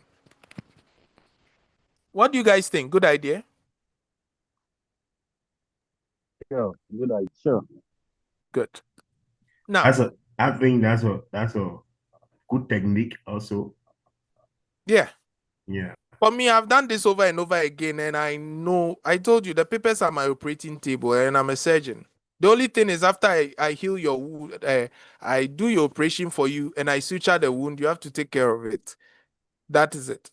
Okay, so no, ethics and IT were introduced, right? They were already there, but they were minor. Now they are major parts. So it means you cannot do without ethics and IT in your paper. You must know them. So when you take the financial reporting syllabus in itself, you see that these areas you cannot do without them. You must know them. So I'm telling you now. So if you have no intention, I know some people, they only learn the standards and publish accounts and those things, but they don't learn the fundamental ethical principles, right? Dr. Pico, always ethics is everywhere in every paper in CA now. Professional behavior, integrity, confidentiality, competence and due care and objectivity, and the threats. Okay, as if advocacy threat, self-interest, self-review, intimidation, familiarity threat. And if we may go forward, management pressure or management threat, we can add it to it. Then consequences of unethical behavior. So these are things that most of the time ICA plays around with, right? Where there'll be a scenario. So always when there's a scenario, as accountant, all these things that we are looking for, which is the most important ethical factor for an accountant? Which is the most important ethical factor for an accountant? Of all the fundamental principles? Integrity. No. Integrity. No, it's not integrity. Integrity. Why would you employ an accountant? Objectivity. No. Why would you employ an accountant? So that he can do your work. He must be competent. That's the first thing. You see, it's like, yes, the integrity counts, but if you have integrity, you are very honest. Good. You are not biased, but you don't know your work. Why would I employ you? Please, are you getting it? Is this starting to make sense? People think it's about integrity, professional behavior. Yes, you can ask somebody who is very professional. He's very honest. He keeps things confidential. He's unbiased, but he doesn't know his work. Then if you don't know your work, then what's the use? Why would I go and employ an accountant who has all the characteristics but lacks competence? So anytime they are examining any question on ethics, so far as it has to do with reporting, competence is the very important one, which people fail to tell students. So it's how you position your answer, how you position your mindset on answering the ones that come. Ethics in case study, are you getting it? It's different from ethics in FR. The distinction is about competence, because here it's more about competence. Now, let me give you a typical example. According to IAS 38, research is always supposed to be what? Expensed. Why? And development is supposed to be what? Capitalized. So far as there's technical feasibility, it's available, are you getting it? You can do it, or it meets the Paris criteria. There's probable that future economic benefits will flow. You have an intention to complete it. You have the resources to complete it. It is available. Are you getting it? You have the ability to complete it. Technical feasibility and expenditure can be measured reliably. Okay. Now, if development can meet this, it can be capitalized. Now, research can never become development. Okay. But development can become research when it no longer meets this criteria. So let's look at this scenario where a company has an accountant has mistakenly capitalized research expense. Now you can see that this is a problem of competence. True or false? True or false? True. It is true. Yes. Anytime somebody does something wrong, it is two things. Either he didn't know, unintentional, right? Or he knew, intentional. If anything is intentional, then that means that the person doesn't have integrity. He's breaching integrity, or is he breaching objectivity? Okay, that's intent to fraud. Why? Because maybe you are giving him some gift and hospitality, or he's enjoying this, or you said you not marry your daughter. Okay, there was a case like that where they said the auditor was in love with the MD's daughter. And he said, if you don't do this work well, the way I wanted, then you won't marry my daughter. Because of that, he had to turn a blind eye. So this guy will intentionally capitalize this to increase the asset base because they are going for a loan from the bank, right? Unintentional. Why would it be unintentional? Because you didn't know. Knowledge problem. That means you have a competence problem, or you were rushing to do the work. That's what we call due and reasonable care, right? So knowledge problem can be caused by what? Rate. I usually like rate, right? So I use rate. So it can be what? Insufficient resources, insufficient information, insufficient time, and or insufficient training. We can even use straight, right? So I told you always think about competence first when it comes to accounting. Those doing corporate reporting or FR. This is how we actually do ethics. Okay, people read and they think that is all. No. If you want to score more marks, why would you employ an accountant? So if I say that, what does the IFRS say? The IFRS says that what? Research should always be expensed, but the company would capitalize it. Why did they do that? It means that there's a problem. It's either the person did it unintentionally, which is a competence problem, or he did it intentionally because in the case they said if he doesn't do it, there was pressure from management. That is why he did what he did. And this is a breach of what? Objectivity and integrity, because this guy is seen to be what? Associated with what? Furnishing reckless information to the bank. What are the consequences of unethical behavior? If ICA sees this, they can withdraw your certificate, you can face disciplinary action, and in worst cases, you can even die, because some people, you don't joke with their money. And this is how we actually want you to answer ethics questions. Sometimes you can even chip in things like conflict of interest and other stuff. I hope my mini session on ethics was well noted. You learned something small. Can we go? Yes, sir. I hope you learned something small. Yes, sir. Good. So that was the strategy I gave you. What was our strategy for FR? We said console, right? 20 marks. Ethics. Conceptual framework and ethics. 15. Then ratios. How much? 20. 20. This is our target, right? Ajwa me target. Do you understand? This is our target. But then you know that you can never do without IFRS. So the IFRS, you learn some key ones because the time is so limited. You can know all. But the ones that you build and become masters of, some key ones, right? We know that here is 20. But at least if you can budget some 15, you are cool.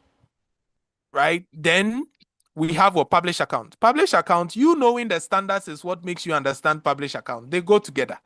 So anybody who understands standards understands publish account. You can't do publish account without standards because the standards are what you use to prepare the accounts. Do you get it? That's why I told you that here, there, you put it aside first and master these ones, because once you know this one you can play around with these two and bag some 25 to 30 here. Add 25 to 55. That's how much. If you are very agile, 55 plus 25, that's about 80, right? And that's not bad. Is that bad? Is that bad? Not at all. No. And this is a strategy. All right. So there's something there when you come to the end of the syllabus, okay, people don't even know this thing is there. But at the end of the syllabus, you will see the various standards, right? And the application level. So you see level 3, level 2, level 1. This is like level 3. If you see that a standard is level 3, it means that you need a thorough knowledge with solid understanding of the subject matter and even some experience in how to apply it. Are you getting it? To be able to even exercise reasonable judgment in its application in those circumstances generally encountered in practice and recognize when the assistance of a specialist may be required, right? Though it's not up to the level of a specialist, those working actually with it. Level 2 is a broad understanding of it and be able to have some sufficient application. Are you getting it? Straightforward circumstances. If you see level 1, just general knowledge, basic understanding. So in simple terms, when you see that we put level 1 by a standard, it means it is low priority. Level 2, medium priority. Level 3, high priority. Does it make sense? Does it make sense? Sir. So now let's go. I'm not going to look at financial accounting, but I'm focusing on FR and corporate reporting. Just the introductory or the preface to the IFRS, you must know. Okay, that one and the conceptual framework, like the basic principles, the gap, right? Recognition, measurement, presentation, the preface, you must know these things by heart. And you see the level is high priority. So whether you're doing, you see, whether you're doing corporate reporting or you are doing financial reporting, the conceptual framework is there. But at corporate reporting level, the conceptual framework is not examined as a conceptual framework. We examine the principles in the conceptual framework. Do you understand? Do you understand? Again, sir, So please. instead of asking you, how is recognition done or what is derecognition, corporate reporting will rather bring a scenario where you have to apply the recognition concept or where you have to apply derecognition. Do you understand? Or measurement, maybe it's present value. So, for instance, pensions, IAS 19, you have to discount, get what? The present value of the obligation, the pension obligation, right? And the fair value of the plan asset, and you net it off. It's going with the present value concept. Fair value concept, IAS 16, IFRS 13, fair value model, IAS 40. Do you understand? So that's how it goes. Now you see IAS 1, presentation of financial statement, together with IFRS 18, right? You have to know them 3 at all levels, across levels. Inventories, you must know them across level. And cash flow statement, high priority. Accounting policies, there. If you are here and you don't know accounting policies, I'll cancel your paper.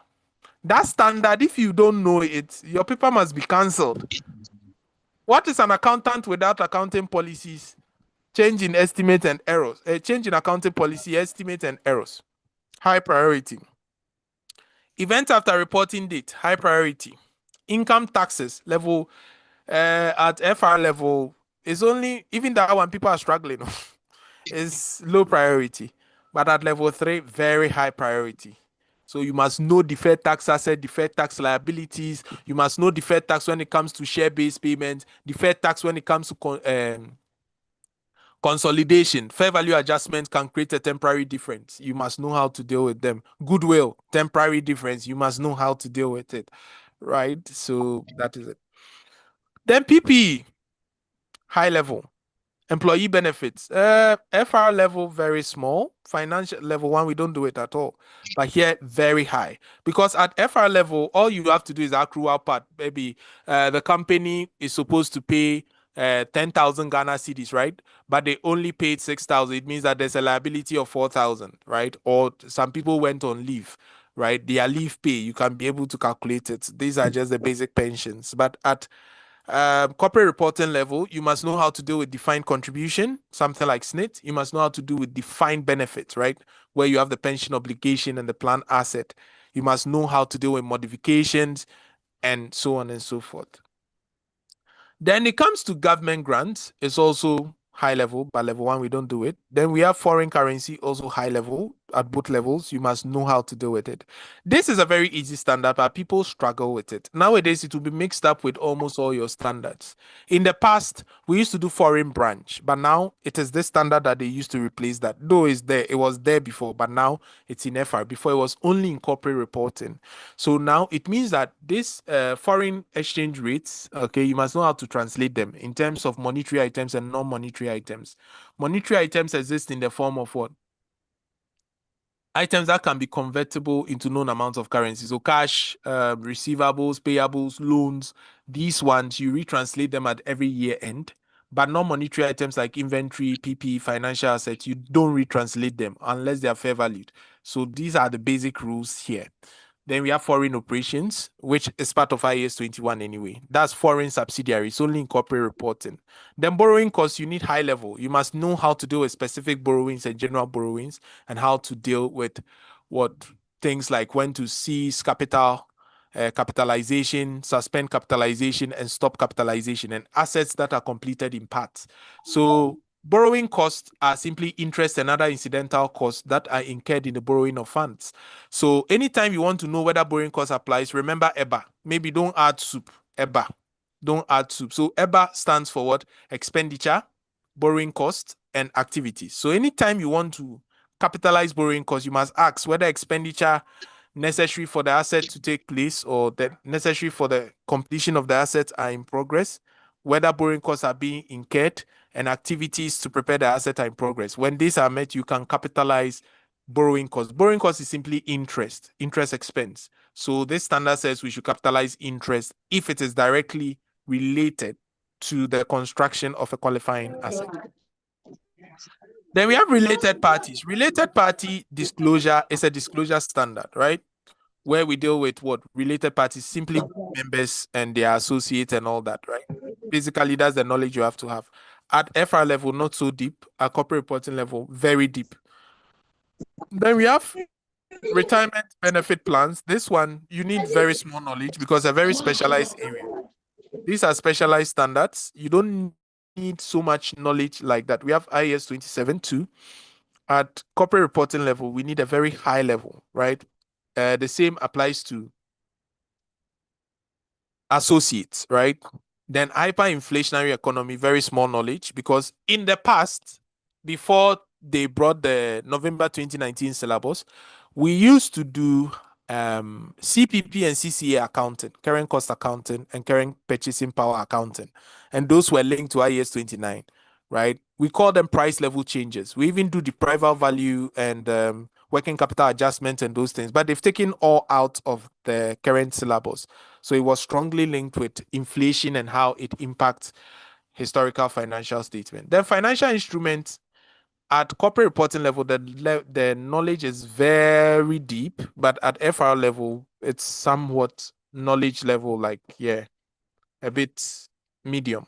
Then earnings per share, medium at FR level, high at financial reporting level. Then we have interim financial reporting, only at corporate reporting level. You don't need it at FR level. We have impairment, level 2, that's medium. Then level 3, corporate reporting, very high. Provisions, high at both levels, I told you earlier. And you see, even in level 1, we do provisions. Intangible assets, level 1, we do it very level, small portion of it. But then at level 3 and level 2, very high. Investment property 2, very high. You see, investment property, you didn't see it at level 2, but it's there. They examine investment property, but now it's more of a level 3 standard because of something we call reclassification of investment properties. They ask. Then agriculture, high level. You can see first time adoption is only level 3. So this statement I can't do all, it's too long, right? I will send you a copy of the syllabus. Make sure that you make your own notes to know which standards are high priority, which ones are medium priority, and which ones are low priority, so that you can focus more on the medium and the high priority standards.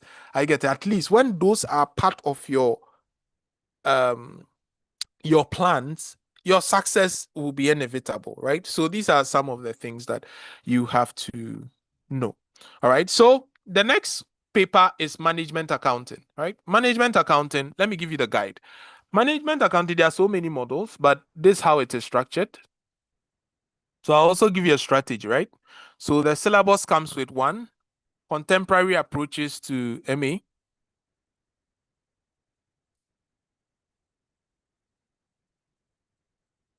Okay, then we have performance management. We have management decision making.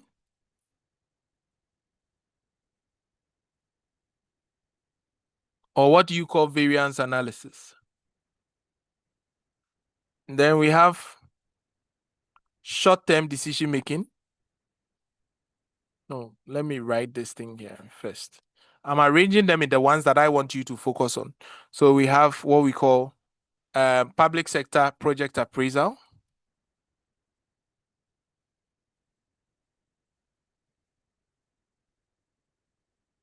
Then finally, we have short-term decision making.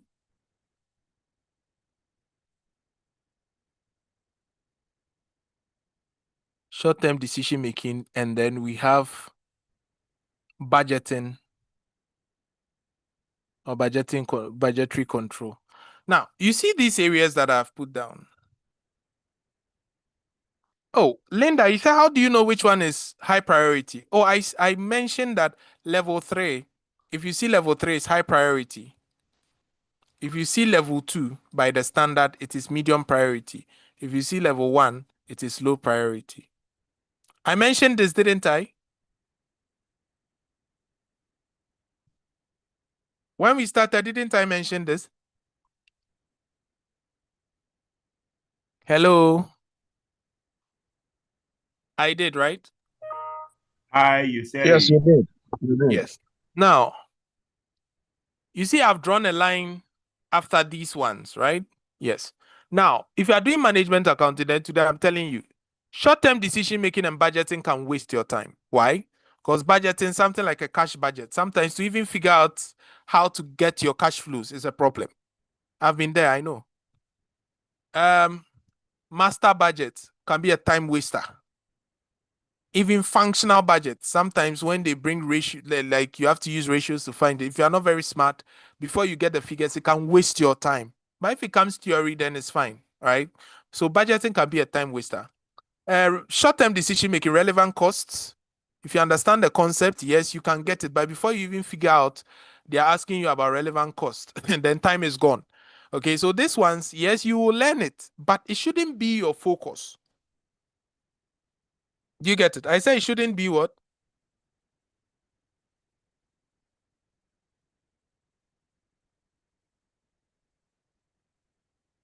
Do you understand? It shouldn't be your focus because these areas can be time wasters. However, this area, contemporary approaches, you have 15 marks there. Performance is 20, which performance has a lot of things there, like transfer pricing. Last night, they bought the most simplest transfer pricing questions, but majority of IC students couldn't do it. I'm like, wow. Look, sometimes the lecturer will teach you, but you have to combine knowledge. You know transfer pricing, you know ROI and RI. Now, you know this one comes with a statement which has a profit. Just do this and use that profit to prepare your ROI or your RI. People were fumbling. Anyway, management decision of variance is 15. Public sector project appraiser is also 15. Now, if we put this together, how many marks is that? How many marks is that?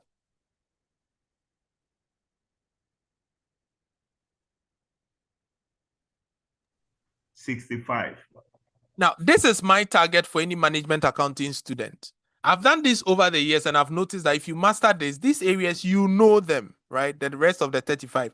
This is 20 and this is 15. But what you can do is master this 65 and this one, go and play around with them and tell me if you will not pass. It's just that students don't listen and we are tired. These things work like magic, but you tell them and they are doing something else. Anyway.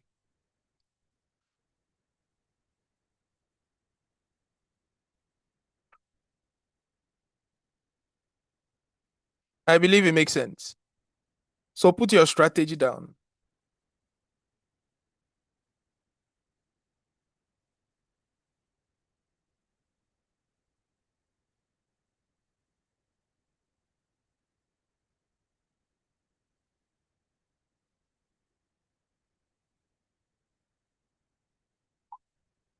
Have you put them down?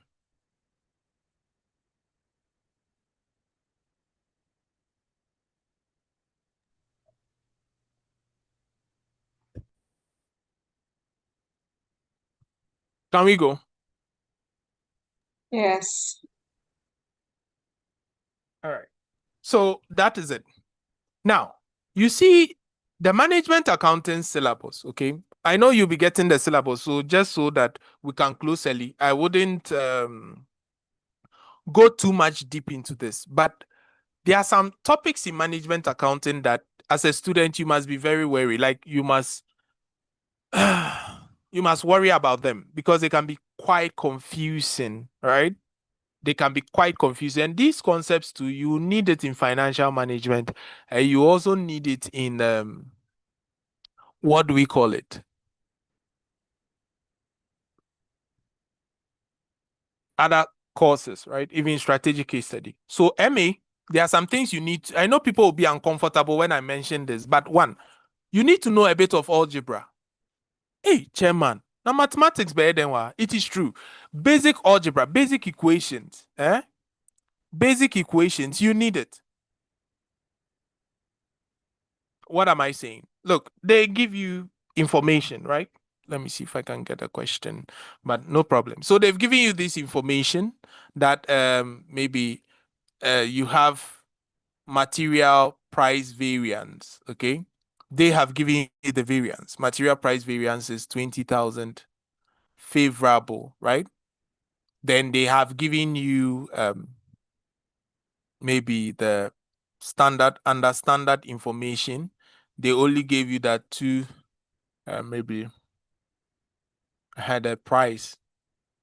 Maybe X kg was used at maybe 2 CD, or sometimes they don't even give you the standard information.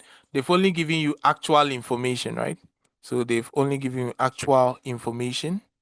And this actual information, they have told you that material, right? Material 20,000 kg, right? At 20,000 kg at 120,000 cedis. This is all that they have given, right? You can have information like this. This is all that they have given you, okay? And this information that you have, then they told you that what actual units produced and sold was actually let's say 30,000 units, right? So you have information like this. Now, you are finding your standard information. Let's say you are finding your standard information, but you don't know. You need to master a bit of algebra. You must know how to deal with equations. That you know that, okay, when it comes to material, I can find my material variance to say that it's made up of usage and then what? Price. So my standard quantity at my standard price, for instance, my actual quantity at my standard price, and actual quantity at actual price. Now I know that these ones I'm subtracting. Between this and this is usage, which means that I'm getting my standard quantity at standard price minus my actual quantity at standard price, right? I'm subtracting these two. Now, if I'm subtracting, I know I can use this. Standard price is the common factor, so standard price can come out. Then I'm left with what? Standard quantity minus actual quantity, right? If I come here between this and this is price, then I know that what is between actual quantity at standard price minus actual quantity at actual price, right? Which I know that what actual quantity is the common factor. I can bring it out. Then I'm left with standard price minus actual price, right? So this is what I have. Now, if this is what I have and they've given me the variance to be 20,000, then I can say that, okay, 20,000 favorable, which is a positive variance, is equal to what? The actual quantity sold, which was 20,000 here, multiplied by the standard price, which I don't know, minus my actual price, which I can find by dividing 120,000 by 20,000, right? So 120,000 divided by 20,000, that means this is what? Is it 6? Is it 6 CDs? Is it 6 CDs? 6.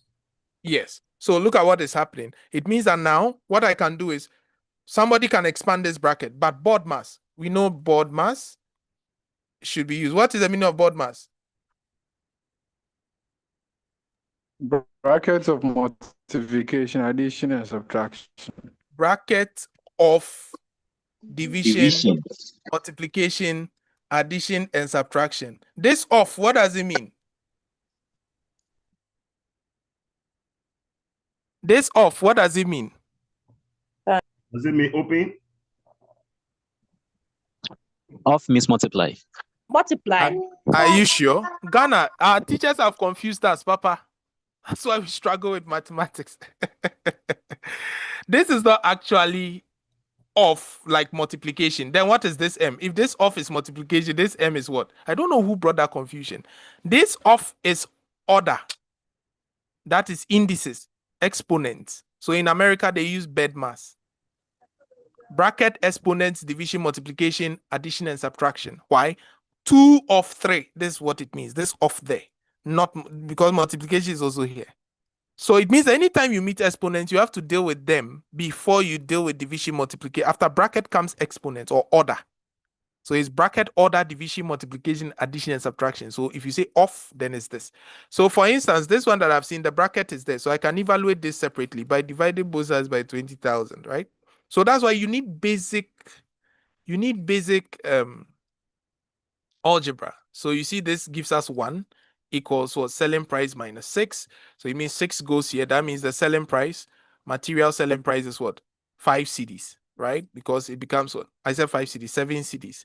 Because it becomes 1 plus the 6 is equal to the standard price for material. So you see algebra, you need it, especially under variances and cost volume profit analysis, and even sometimes limiting factor and decision making.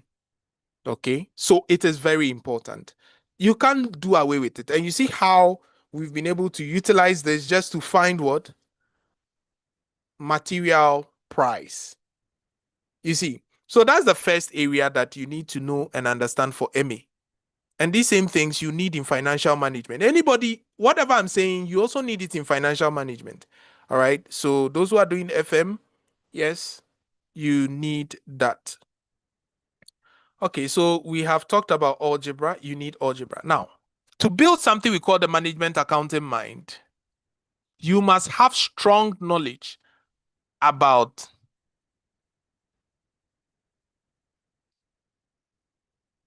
this thing. I don't know how to put it. The management accounting mind. Let's say you have to have strong knowledge about budgeting. Okay, so budgets are used everywhere. Anytime you're doing management accounting, budgets will come in. You must have strong knowledge about how budgets work. Are you getting it? Also, you must have strong knowledge about OAR, overhead absorption rate. You'll be doing overhead absorption rate throughout, whether it's ABC, whether it's traditional costing, whether it's life cycle costing. You always do OAR. You must know every day there's a question with OAR, whether you like it or not. You must be strong with decision making. Because decision making is everywhere. All the time you will choose from something, right? Decision making. All the time you will choose from something. You choose from a particular decision. You must know how to deal with ratios or percentages or decimals. Why am I saying that? It's part of algebra, but I like to separate it. Arithmetic. Now, if I'm telling you that contribution to sales ratio is 60%, that means contribution over sales is 60. That means variable cost to sales ratio is what? Is 40%. This mindset, you must get it. Like you must know it. That if this side is 60, then this side is 40. If a company pays out dividend of 40%, that means it retains 60% of profit. True or false? True.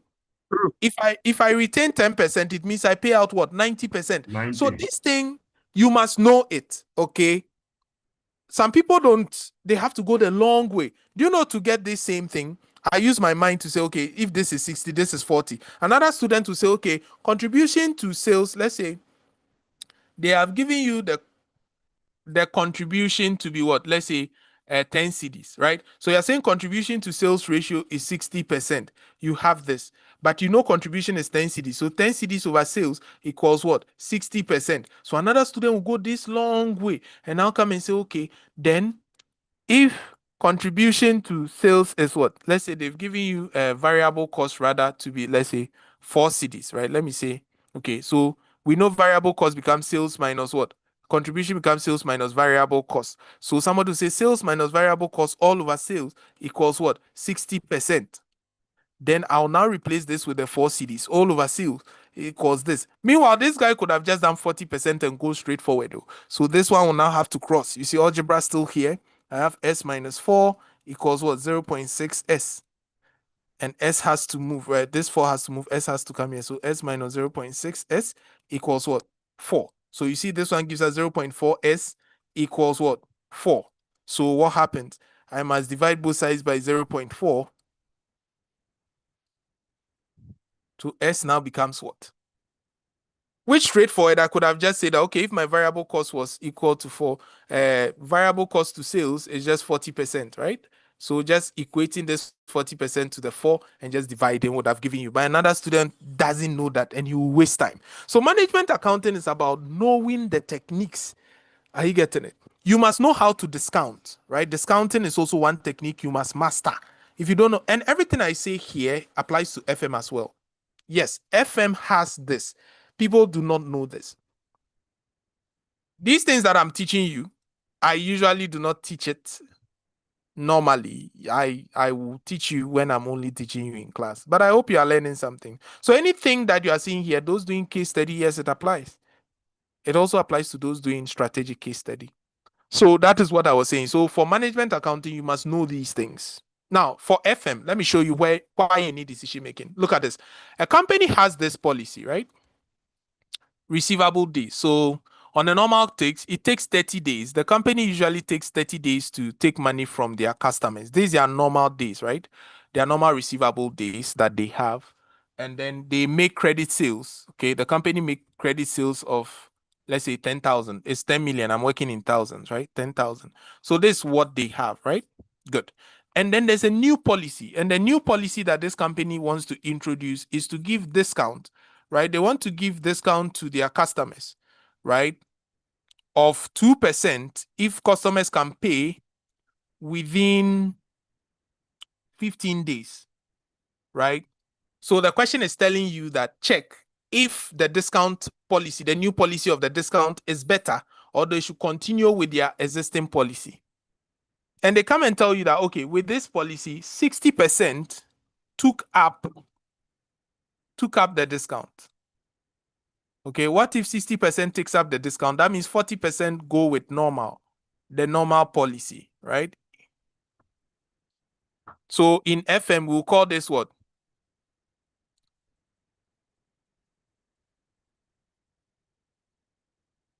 So we can call it 215 net 30.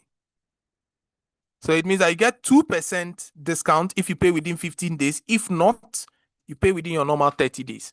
You see, these are some of the basic things that you need to do.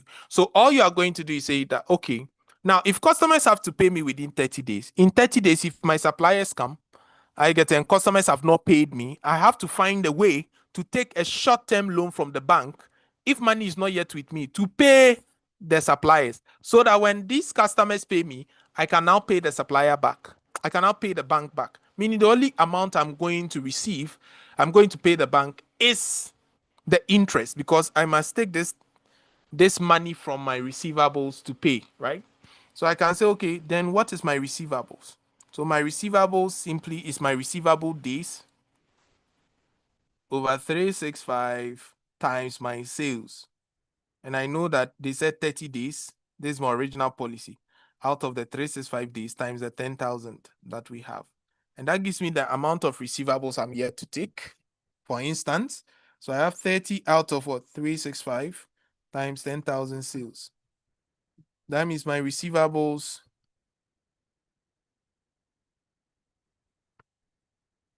is 821.91.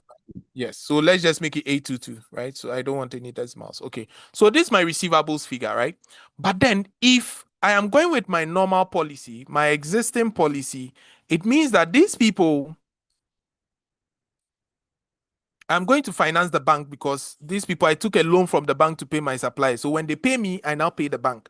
That means the loan is the only cost I incur, the finance cost on these receivables, which is 822 times. Let's say they borrow an overdraft with a 10% interest. So I just multiply by 10%. That means my cost that I incur will be 82.2, right? It's the only cost I incur. Okay. This is existing policy. This is decision making in FM, one of them. Now let's try another one. The new policy. In the new policy, we are saying that now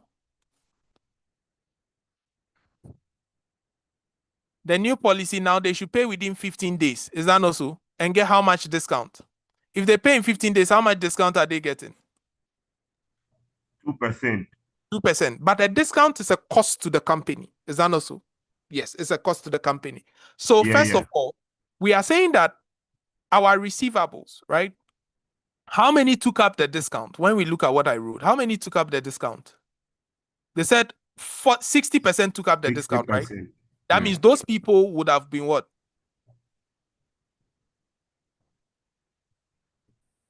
So those who took up the discount, those who took the discount, that was what? 60%, right? But this time they are going 15 days out of 365 times the sales, which is 10,000, right? So that those receivables become how much? That's 15 out of what? 365 times 10,000. That means that receivables is what? 411. Okay. Then those who took no discount, they are still going to pay within their 30 days. So that was 40% of what? These people were what? Paying within their 30 days out of the 365 times 10,000.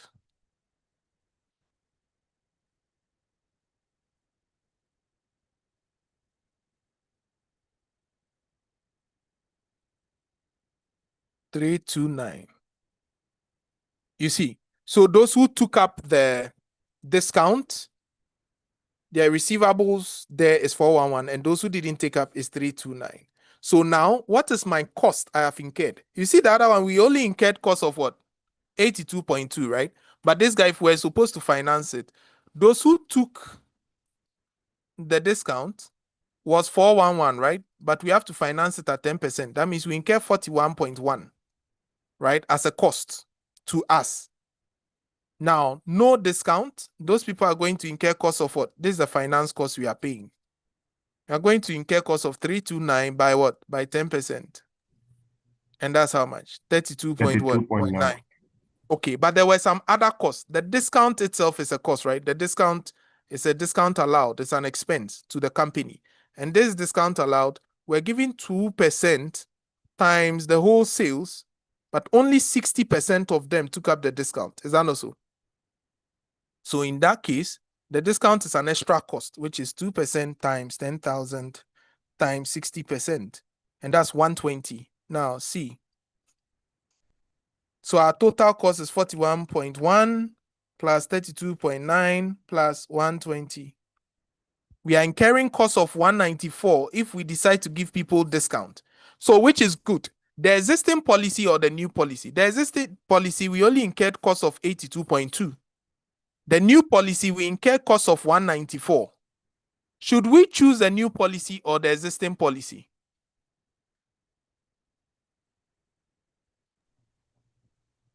Which is better? So looking at the analysis, and with the maybe the bank on your back to make payment, I believe this other cost, the cost will be 194. Yes, but which policy is better? The existing one or we giving them a discount? The existing policy. Is better. The existing policy. Yes, the existing policy is better, right? Because we going by the existing policy means that we'll have savings, right? We are going to have savings in cost of 111.8, right? So you see how decision making is very key. Even in, and this thing is also in strategic case study and the factoring of receivables, short-term financing arrangements, receivable factoring and receivable analysis. So these are some of the things that you must know and understand. Okay, so that was it for MA. Now, what paper is next after MA?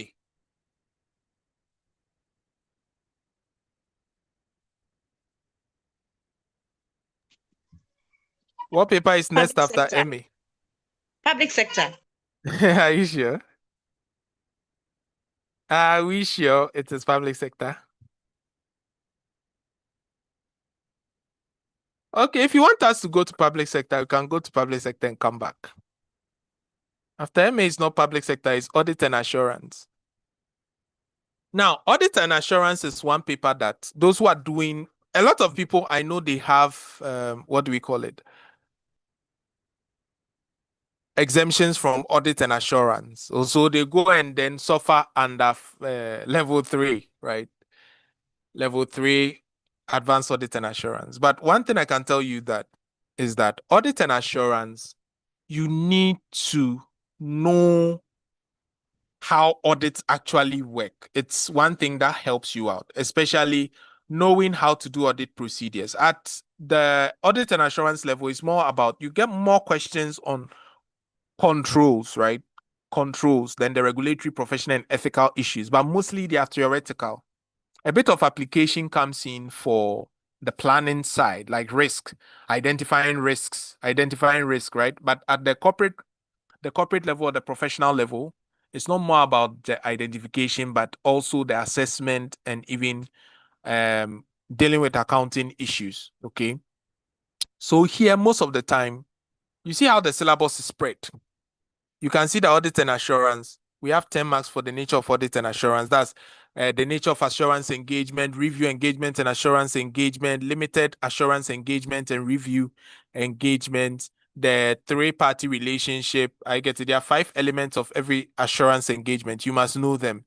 You must know the different kinds of assurance engagement. You must know the regulatory way, even how audit standards are formed. Okay, by the IAASB. Okay, you must know the ethical issues. The same principles we talked about, ethics is also here. Okay, then accepting and managing engagement. You must know whether the preconditions of an audit exist before taking up engagement.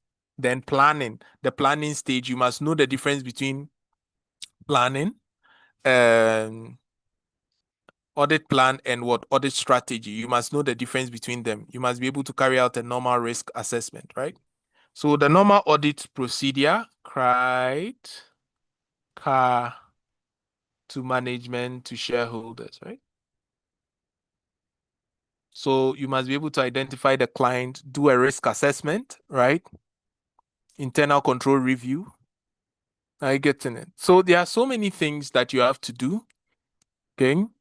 Now, one thing with audit and assurance is that once you understand the audit process, it becomes a seemingly normal movement. Okay. And most of the questions here are mostly theoretical, but things like internal control, sometimes you have to think a little. Things like audit review, concluding a report, and internal audit, they like questions on internal audit. And auditing in the public sector was just introduced in this new syllabus. Before, it was only in the final level, that's advanced audit and assurance, but now it's here. So if you look at the marks here, what are the strategy? First, look at the bigger marks. 15 here, 15 here, 15 here. Now, these big marks alone are 45 marks. It means that these are the huge marks. Focus on these ones first. Now, these ones are also very important, but master these 15, 15, 15 first, this 45. And the rest, you still have to maintain your knowledge there, right? So you can get it. But because they are spanned across different topics, first master these ones. That tells you how big these areas are. Okay? Do you get the strategy? Do we get a strategy? Can we move for those doing audit and assurance?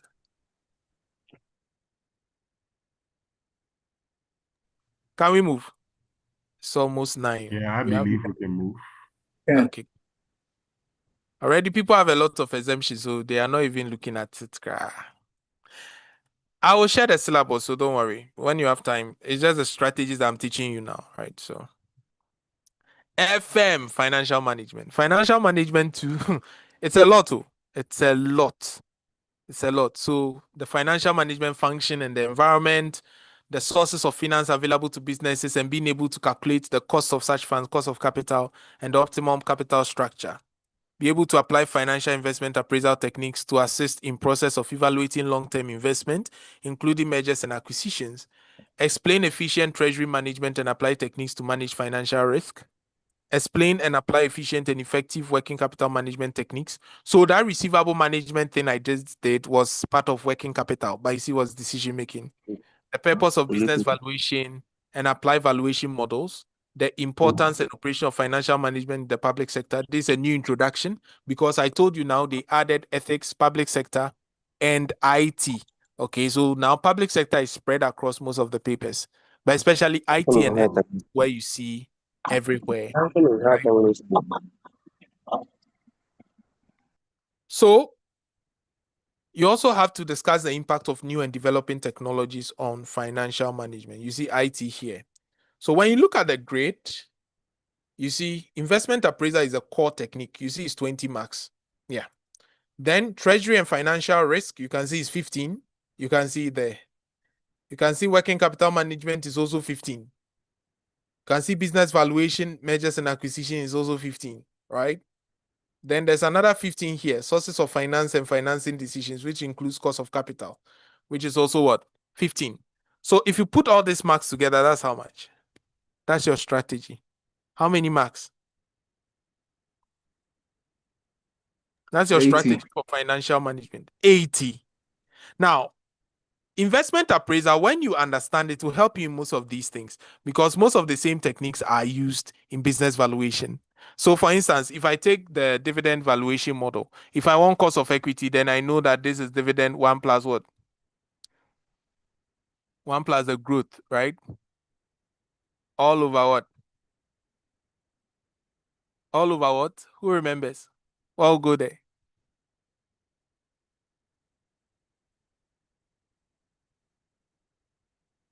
Well, go there.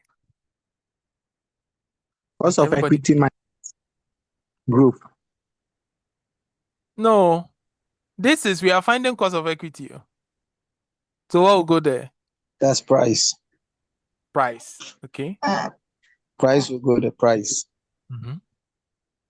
Okay. You get it. Because usually this one is used in what getting the cost of equity. But if you want the price in valuation, then it's the same thing, right? But now it is what? The cost of equity minus the growth. Do you see? So once you understand one of the techniques, it can help you in the other. They understand. They are all linked. And that's what you must understand. But man accounting and FM are highly linked because something like investment appraisal, here you do the deep one. And this is what people in case study are struggling with now because most of them didn't have an FR fundamental, FM fundamental. So they come and struggle at the final level. Things like treasury, working capital, valuations in case study are a bit low. Like you do basic ones, you don't do, and mostly it's part of financial management. But things like investment appraisal, treasury and financial risk, working capital for case studies there. But FM level, these are the things you need to master. Once you master these ones, you realize that the rest, they are so easy. Like it's just read and you answer, right? But these areas is not just reading. This is where applications are. So something like lease or buy decisions, you must know how to deal with lease or buy decisions. You must know how to deal with capital rationing. You must know how to do full investment appraisal. And every investment appraisal question, a full one, has 6, Kwame Nkrumah and the big 6. Okay?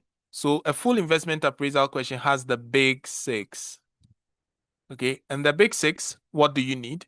You always need your operating cash flows. So mostly they are going to be operating cash flows. You are going to have tax payments. You are going to have tax relief on capital allowance. You are going to have scrap value. You are going to have working capital, and you are going to have your initial capital outlay or your initial investment. So a full investment appraisal question has all these 6, a full one. And those questions are the 20 markers. Sometimes when they bring it, people usually struggle, but whether you're doing case study, you are doing MA, or you are doing financial management, this thing you must know. And there are other techniques that go with this, right? Like knowing what equivalent annual costs and asset replacement decisions. Okay, knowing how to replace assets. That means you must understand annuities and perpetuities, the time value of money. You must understand that very well. So like compounding, discounting, and the rest. You must know lease or buy decisions. You must know capital rationing. Those ones are specialized decisions, right? Capital rationing. But apart from that, the normal discounting techniques like MPV, that's the main technique you use throughout, right? It's in monetary terms. You must know IRR. You must know payback. You must know discounted payback. You must know profitability index. You must know, which one again? I think these are the key ones. ARR, accounting rate of return, or ROC. And you must be a master of accounting ratios when it comes to FM, because in FM, you'll be using a lot of accounting ratios. So that was the strategy for FM. I believe that is fine. Because I'll be sharing the syllabus. It's already late. I don't want us to waste too much time. So now can we move to PSA?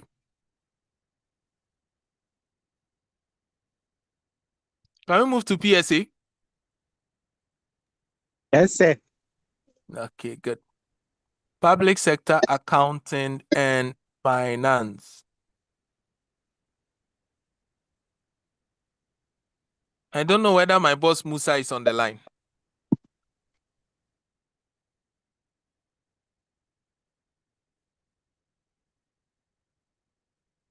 Nah, Musa is off. Okay. Now, when it comes to public sector accounting and finance, okay, most people must realize that public sector is an entry point into ICA. No matter where you are coming from, you will write PSA. Who knows that? That no matter where you are coming from, you have to write PSA. Who is aware of that?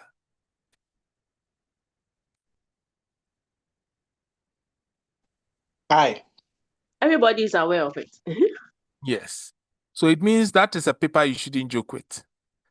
And people are like, oh, PSA, yeah, it's not difficult. You can. Who told you so? People are failing PSA. Yeah, PSA, the most deadly paper. But there's always a strategy. I mean, I'm the strategic man. So, what is the strategy? Let's go and look at the PSA syllabus and let me show you. It's packed, I know, but you have a way around, right? Public sector accounting and finance. Now, when you look at it, I don't want to scare people, but in the past, we didn't have console in PSA. Do you know that? We didn't have consolidation in PSA, but now there's consolidation in PSA. Yeah. Now you prepare consolidated financial statement. Before, the standards were not detailed, but now you are learning all the IFRS. You can't leave any of them out.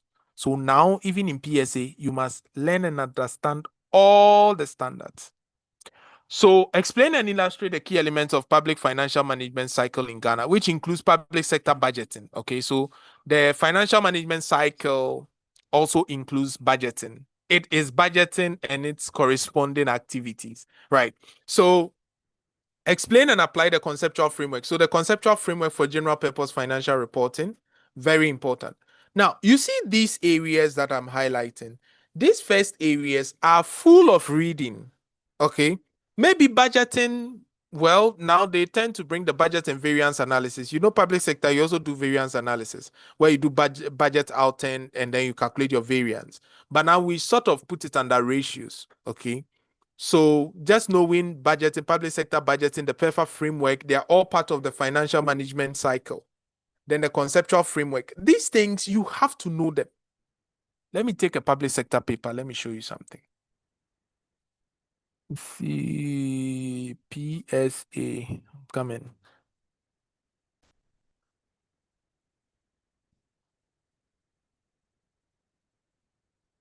I believe we are all listening. Don't worry, we'll close very soon.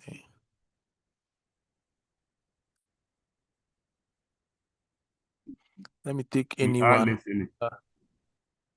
listening. Okay.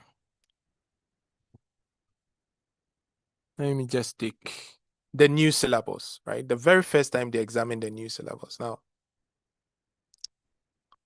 I remember when they brought this, a lot of students were like, they were taken by storm. Say, hey, Nedeni, what have they given me? And people couldn't answer this question, but this is just like a normal financial reporting question. And do you know this was dubbed straight from the ICA book? Do you know that? This question was Yes. taken straight from the ICA book. Yeah, the question bank. That's why I told you from like when we started, if you are serious for business, you get those first, then you get supplementary textbooks, have an accountability partner, have additional resources. You are good to go. You get it. So you see what came. So you know that when it comes to financial statement, we are talking about the consolidated fund. We are talking about what? Subvented entities, the ones that are supported by government or the ministries and departments. And we have what? The local government, right? So these ones can come, mostly you get P&L balance sheet. Okay, that's statement of performance and statement of financial position. But nowadays, sometimes we're expecting statement of changes in equity, which we used to do the mini one, which is the statement of accumulated funds, right? But now you do a full statement of changes in equity in accordance with the IPSAS. So be careful. If you don't get this where you have to prepare, it can come with budgeted information where you have to do it alongside the budget, or it can come as a cash flow statement, either the direct or indirect method. So the whole thing is, let me write it down for you. I hope it's helping. I hope it's helping. Yes, it is. Yeah, so public sector financial statements. So you have the option between one, performance statement and balance sheet, right? Performance statement, statement of financial position, and statement of changes in equity. Okay, this one. Or it can come as what? Sometimes they can even add receipt and payment to it, and receipt and payment. Okay, that's full 20 marker. Or it can come as a statement of cash flows, right? Which can be a direct method or indirect method, right? But all these things that we are seeing, it can be plus or minus a budget, right? For these things that we are looking at. So it can be that they gave you plus budgeted information. Okay, all these things that we are saying can come either from the central government level, from the consolidated fund, or subvented entities, or simply, let me say, ministry, department, and agencies, or it can come from local government, which is municipalities, and then the metropolitan and district assemblies, right? Okay, so this is how your financial reporting structure looks under public sector. Okay, so when you get questions, you must note where it is coming from, because they all have their own rules and their own chart of accounts, but they all follow the gift-miss approach. Do you understand? Yeah. Okay, so this is what you usually expect, right? The conceptual framework and the things that we're reading. You see how these questions come. It's just normal financial reporting. When you understand how to prepare the P&L, know how they are structured, you'll be good to go, right?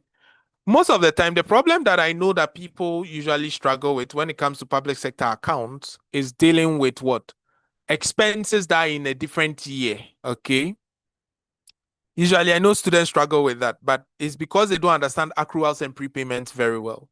So the whole trick about accruals and prepayment is if the thing doesn't belong in that year, take it out. That's a rule. It's as simple as that. Let's see what I mean. So let's say that we are in the 2024 year of assessment, right? Or the 2024 year, right? And then compensation for employees. Compensation for employees was 100,000, right? This is what you have. Then they told you that there were salaries that were for 2023, okay? That amounted to 20,000.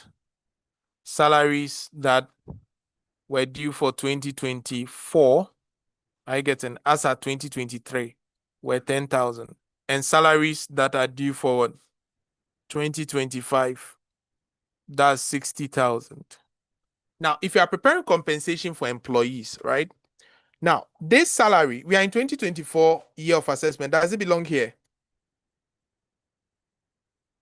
We are in 2024. Does it belong here? No. It doesn't. So you have to take it out. This one is the one at the end of 2024. Does it belong to 2024? Yes, you add it up. The one that belongs to 2025 is an advance, does not belong here. You take it out. So this one gives us what goes into your statement of what? Performance. Or what goes into your what? Your revenue and expenditure. Okay, so this is what goes into your revenue expenditure. And this is what has been beating students. But as to what goes to goods and services, those things, students are able to usually identify them. But when they bring things from other years, they get confused. And that's a trick in accounting. So far as it doesn't belong to that year, whether an accrual or a prepayment, take it out. That's the rule. If you want to go T account way, it's just the same, right? So definitely, if this is salaries, that means it's an expense, right? Cash received. You are going to what? Cash paid. You are going to what? Credit cash and debit salary, right? So you have cash here being your 100,000, right? So you have the one that is due for 2020 what? 4. Right? Which is the one due for 2024. It was 10,000. It will come here, right? Yeah. The balance brought forward that came from the last year. That was 2023, right? Would be here. That was what? The 20,000 doesn't belong here. Then the balance carry forward that is going to 2025 will also come here, right? Yes. So when you finish, you close this up. So this one gives us 110,000, right? So here must be 110,000. So the difference must go to your revenue and expenditure account, which gives us the balancing figure. And that will be how much? 110 minus 80, 30,000, right? 80. So this 30,000 is what goes to your revenue and expenditure account. And you see this one is stressful, but the simplest one is what I have done here, which still gives you the same 30,000. And this 30,000 is what you take to your revenue and expenditure account. And this is basic accounting. I mean, a lot of people usually struggle with this. And this is what makes people fear this kind of accounts, because sometimes you have things spanning different years that come into it. All right. So that was question 1. And you see they came to chip in events after reporting date. 3 marks. What are events after reporting date? These are events favorable and unfavorable that happen what? Between the date the financial statements are prepared and the date the financial statements are authorized for issue. So they can be favorable events or unfavorable events. They can be adjusting. That is the ones that throw more light on events that happened at the year end. They give evidence of things that existed at the year end or things that just happened out of the blue and had no evidence of what happened at the year end. So if you have a customer who you had a doubtful debt, but now he has died or he has gone bankrupt, it has thrown more light on what already existed, your doubts. So now it's a bad debt. You have to go and adjust your account. You see here, they asked us to prepare what? Statement of financial performance, 8 marks, and ask for financial position, 9 marks, before they added these 3 marks to make it 20. Now, you see this question came as PPE. So look at the structure. The first thing they brought was what? Financial statement. For 20. The second thing they brought was what? IPSAS, a standard. Okay, after they brought the financial statement, they brought standard.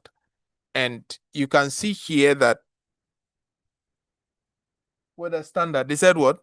That's 7 marks, PPE, cost of land and building, and then what? Show statement of the extract, 10 marks, right? PPE. Now you come here, they brought related party disclosures, another 10 marks, making 20. So now IPSAS is very key. See, after they brought public sector financial statement, the next thing was IPSAS, right? Which was also 20, which we can see from this paper. And this was the very first diet. Usually the first diet a syllabus come, it really gives an overall picture of what you should be expecting subsequent dates. Now, from there, look at what they came.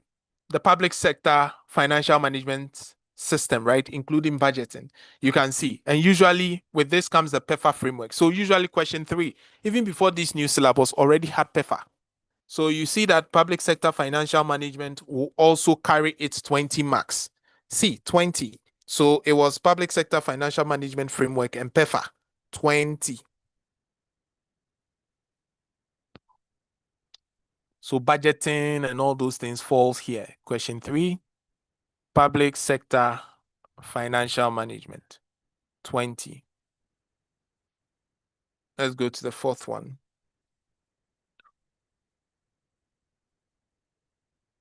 So you see what they brought. Ratios, public sector ratios.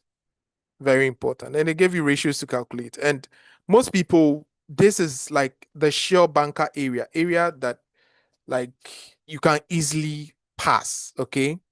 But people still struggle with it. I don't know why. Maybe because it's public sector, but ratios are very easy to do. So you must master them. So here you must learn normal ratio computation for public sector.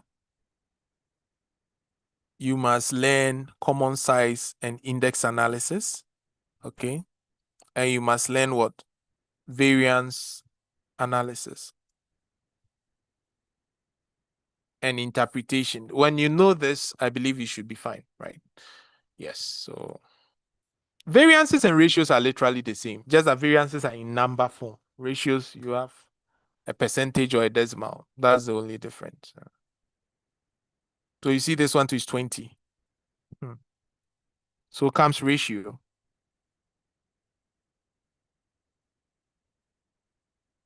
Then finally, I'm sure question 5 will be financial loss in Ghana. Always, that's how the structure is supposed to be. So look at question 5. You see, PFM regulation that explain provisions, right? 4 of these principles, 7 principles of public life, functions of the state interest and government authority.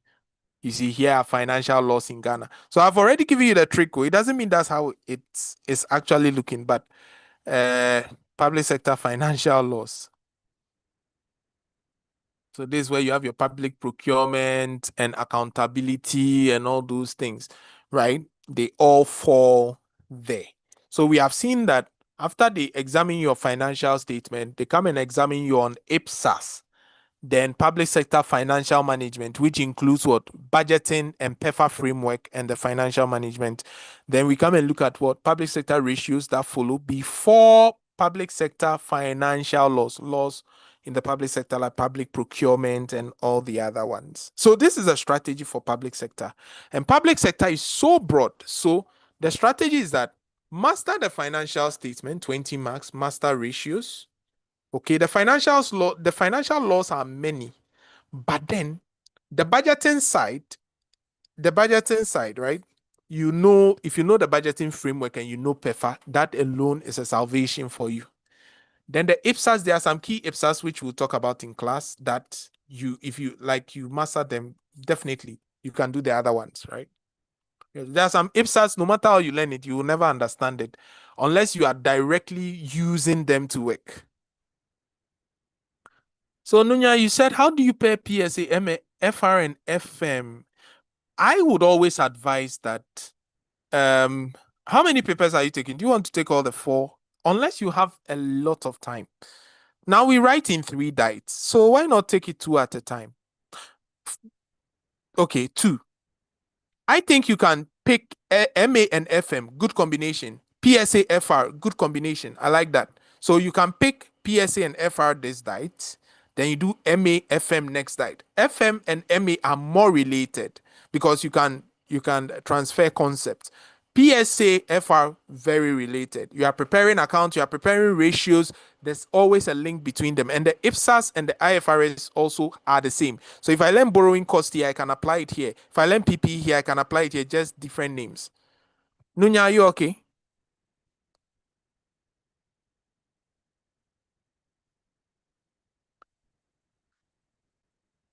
Good. Any question on PSA? Then we come to level 3. Level 3, they'll be taking questions. If you have any questions, you ask. Those doing level 3, It's my jam. So that was it. Level 2, any question on any other course? Maybe principles of tax. What do you want to know? Is anybody here who needs some information on level 2? Are they for you?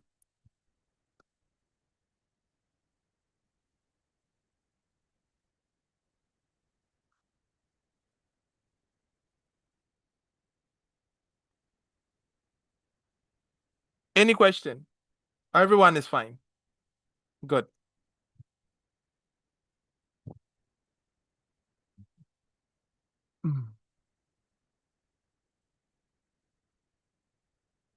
ICA level 3.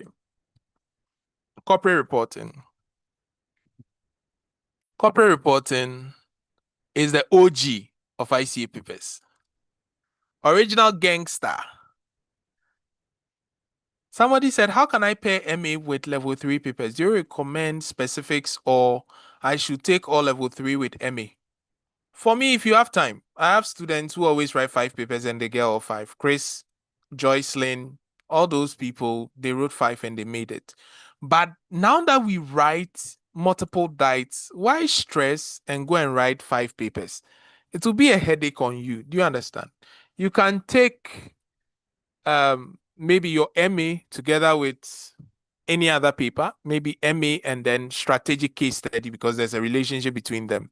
So you can write MA and write SCS together, then the rest you can pair them. Audit and corporate reporting go very well because the auditing standards, you are still going to apply them to financial statement. Then you can take tax and then you are done. You understand? So it's up to you. Do you get it? Yeah. All right. This is your question answered. Please, is your question answered? Okay. Now, as I said, corporate reporting is the OG of ICA papers. It's the highest filled paper now. Okay, people fill corporate reporting a lot. But corporate reporting syllabus is structured this way. Okay. Ethics and sustainability take 15 marks. Consolidation takes 25 marks. So you actually have 20 marks in question 1 and you have 5 marks in question 4B. All right. Then you have standards. Accounting standards take 30 marks. Very huge, right?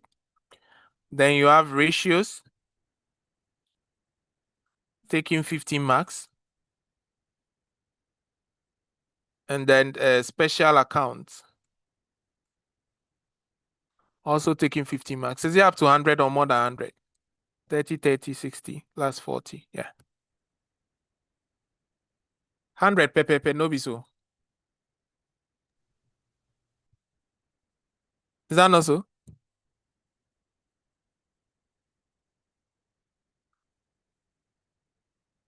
100 marks? Yes, Yeah, it is so. Okay. Now, I told you, just like when we were talking about FR, the standards, you need them. But however, if you don't take care, because here you are doing all IFRS, including IFRS for SMEs, okay?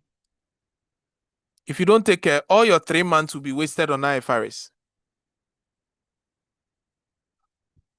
Are you seeing the thing? I say if you don't take care, all your 3 months will be wasted on what?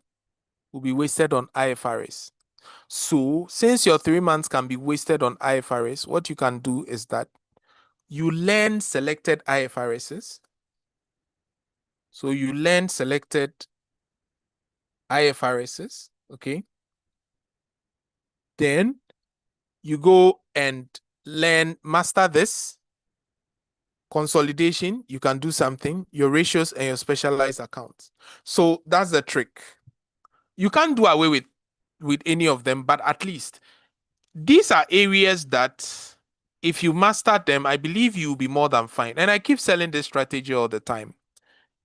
Standards, you learn selected standards, though everything can be examined, but you know some standards that no matter what you do, something like revenue, you can't do away with it. Deferred tax, you can't do away with it. Earnings per share, fair value measurement. Then the asset standards and the other liability standards, you can't do away with them. You must know them by heart. So those standards, they are also, some of them are mostly in FR, so you can apply the knowledge, right? Then this ethics console ratio specialized account, master them, because mastering even ratios, specialized account, and ethics, you are fine, because 15, 15, 15, that's like 45. Console, there's no way console will come and you say you can't do anything at all. You can pick some figures. But this is where people have their weakness, and I'm even shocked. Like last night, they brought sustainability, right? Sustainability standard, IFRS S1 and S2. And it shocked me that a lot of people couldn't answer this. Meanwhile, this thing, you will tell them, oh, this thing, you look at it, oh, we have read. Yet, people, one lady called me today and she said she's interested in corporate reporting. Now, and she said she wrote last night and she had 48. And I said, oh, you were close. So he said, this IFRS S1 and S2, I read, I don't understand. Hey, you read, I don't understand. So she said she didn't tackle it at all. And she had 48. So imagine if she had pushed a little, she's gone. So sometimes I think you need to push yourself, okay? Yes, you are not going to understand everything, but some things, just take them that is a principle. I must use them this way because there's no other way. What way again? If you are learning and you don't understand it, dab it as a principle that, okay, if it comes this way, I do it this way. Because you don't have the luxury of time to understand everything. Does the strategy make sense? Does the strategy make sense? Yes, sir.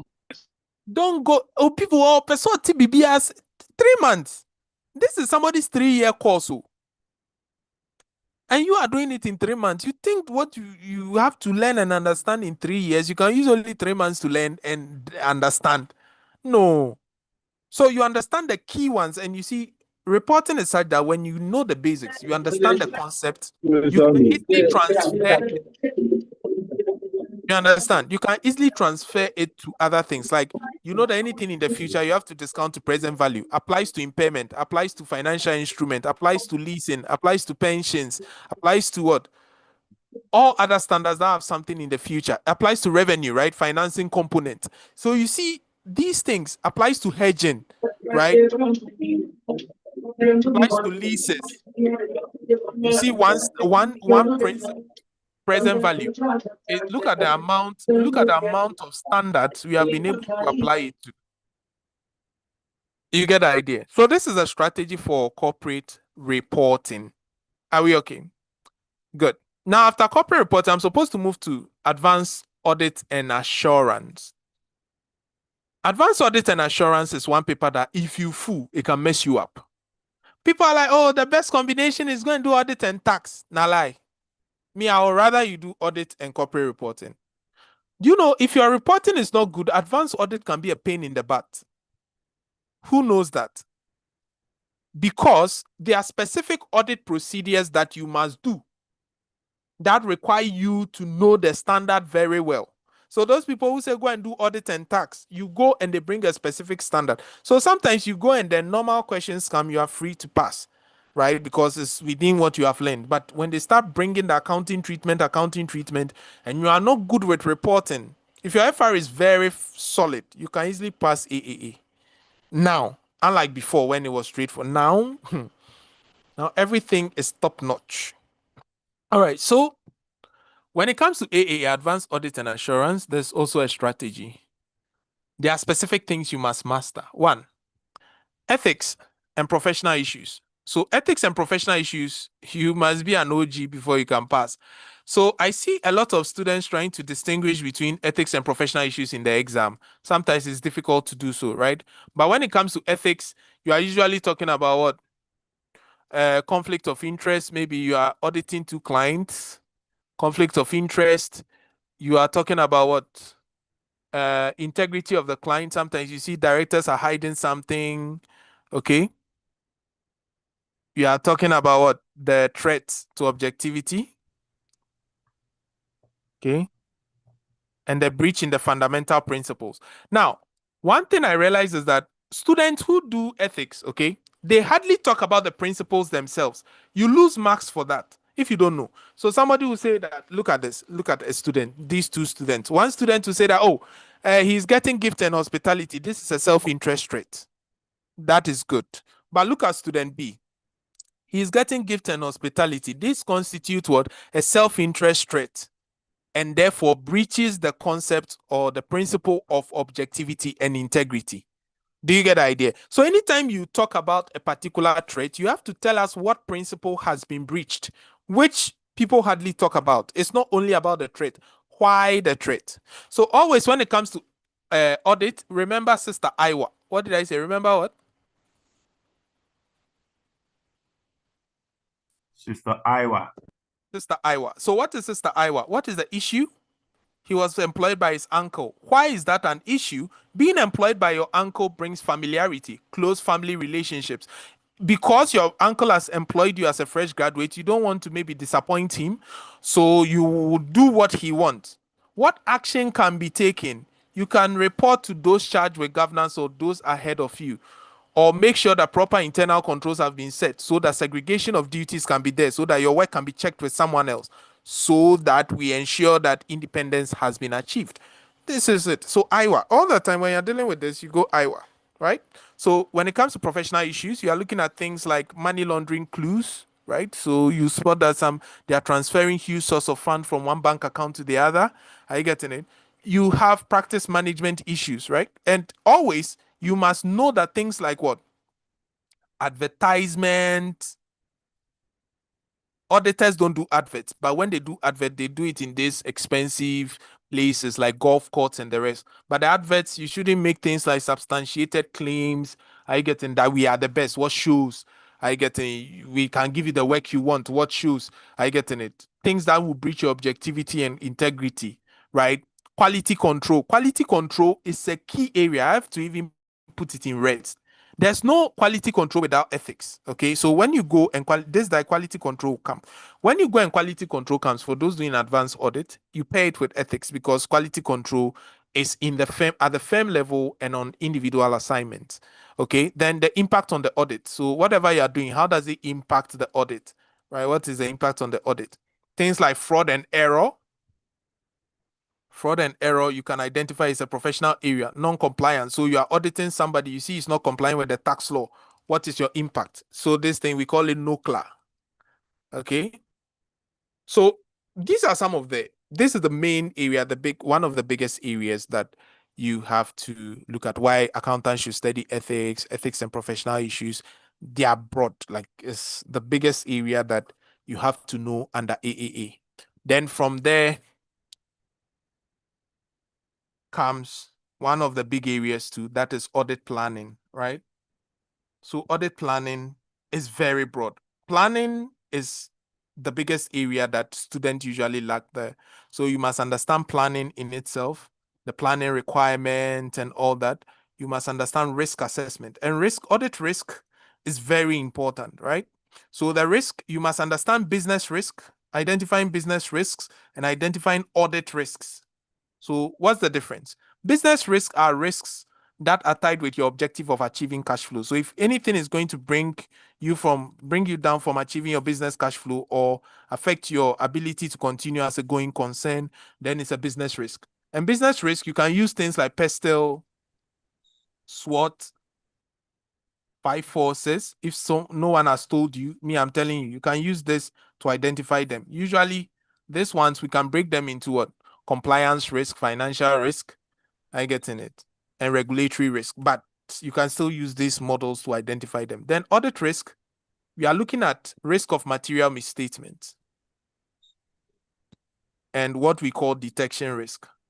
So usually you see inherent risk, control risk, and then detection risk, right? As audit risk, yes. But you can't see inherent risk and control risk directly because they are tied to the business most of the time. Okay, especially inherent risk. Because my business is so big that I have so many branches It means I'll have accounting inefficiencies. An inherent risk. It's tied to my business. If my business always use foreign currency, I'll be facing a foreign currency risk. It's an inherent risk. It's tied to my business. And because of that inherent risk, it makes it difficult to set controls. And if control set can easily be bypassed, that's what creates control risk. You can't see directly. So something like what? Crime, looking at the elements of internal controls. When these things are high, your control risk will be low. So if I have good control activities, soap spam, I do good risk assessment, I have proper information system, I do frequent monitoring, and I have good control environment, then control risk will be low. But these things are risk of material misstatement, things that will make your financial statement to be wrong, okay, understatement or overstatement of issues. So usually when it comes to audit risks, I get in, especially risk of material misstatement, most questions will come and they are tied to accounting. So usually if audit risk comes and there's an IFRS issue, you ask yourself what the IFRS says, like what is wrong first, what is wrong, what the IFRS says. So what is wrong? He mistakenly made a provision for a contingent liability. What does the IFRS say? It says that contingent liability should only be disclosed. Are you getting it? Are you getting it? What did it lead to? What's the accounting issue at hand? Did it lead to an understatement or overstatement or wrong reporting or misclassification or something? Are you getting it? So always, and what is the risk at the end of the day? So audit risk, now we use what we call the risk-based approach to an audit. So if you are looking at an invoice or a particular transaction, there's a potential that that particular transaction may have not been, it is not real, right? So you are checking for assertions, whether that assertion has actually been met. So you have an asset, does it actually exist? You have a transaction, did it actually occur? You have an invoice, is it correct? Do you get it? So this is how audit risk is actually done, and then you get the full mark. So risk is a big area, and it comes with planning. So those doing AAA, ethics, planning, and risk. Then we come to matters and evidence. There's a question. There are questions we call matters and evidence. This is also a big area. So if you don't know matters and evidence, it is tied to risk the same way. So this is where, when it comes to matters, you are looking at the IFRS. This is where you are looking at IFRS or accounting issues or accounting treatment. Why is it wrong and all that? Then the risk that is tied to it together with the assertions. Then evidence. So when it comes to evidence, you are looking for the sources of evidence. That are three. So what evidence can you get? Is it maybe tied to maybe the directors giving you a management representation, or the asset physical inspection of the asset, or maybe a document, maybe a lease? If they've gone for a lease, then the lease title or the lease document, right? A copy of the lease document. So usually matters and evidence is accounting treatment, risk, and evidence, getting evidence. Here, mostly procedures are not there. Okay. Then the next area is audit procedures itself. So you must know audit procedures. And at this level, it's not like the lower level. Audit procedures at this level are broad. Okay. So here you are looking at the how. How do you test what you are testing? What are you testing? Why are you testing it? So always you are asking yourself, what am I testing? This is the source, right? Are you testing a document? Are you testing an asset? Are you getting information for directors? Are you reviewing board minutes? Are you testing your accounting books? You are looking at what? How to test it. How to test it. I use Recario. Some people use AEIOU. I use Recario. So how do you test it? Are you doing recomputation? Are you doing inquiry, confirmation, analytical procedure? Are you doing re-performance? Are you doing inspection or observation? Observation usually has to do with controls.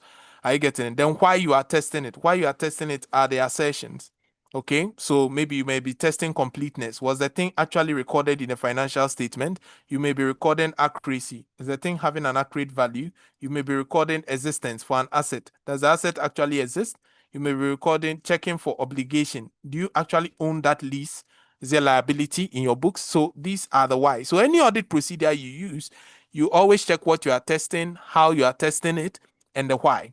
So I can pick, anytime you want to come up with a procedure, you can pick something from here, pick something from here, pick something from here. A typical example, right? I can what? The how. I want to test an asset, right? The PPE or the lease. They said they went for a lease asset. I can just say that what?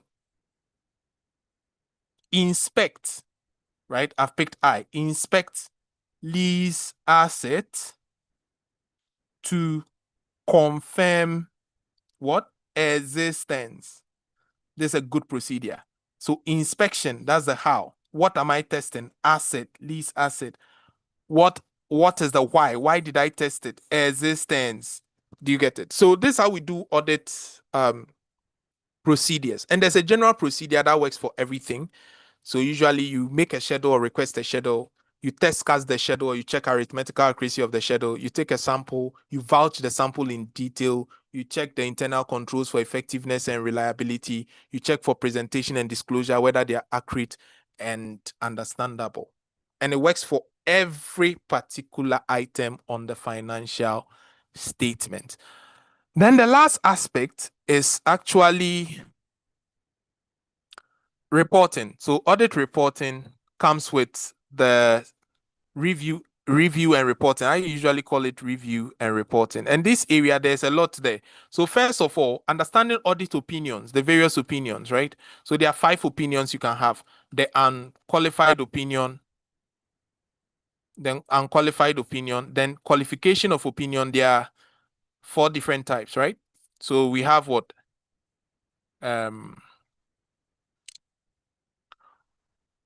It's like my brain has gone blank, but we have except for, right? So it can be except for opinion, which can be due to disagreement. That means the financial statement have been misstated, or it might be due to limitation. That means they couldn't give you enough information. Then we have disclaimer of opinion. Disclaimer. You couldn't give your opinion. I get it. Then we have adverse opinion, right? Yeah, Adverse opinion. So these are the types of opinions. You must understand them and be able to apply them. So sometimes they can give you a rough financial statement, I get or financial information, and you must be able, then you must know the audit report itself, right? Be able to draft extracts from the report. Most of the time, they won't tell you to draft the whole report, but know how to come up with extracts from the audit report. Okay, then you must understand going concern issues, right? Going concern and subsequent events. This thing there, if you don't know, don't set the paper, because these are easy marks that almost always they come, and mostly they're even theory, but people go and they can't answer. Then you must know how to audit estimate, right? Estimate and prior period activities and audit review, right? Prior period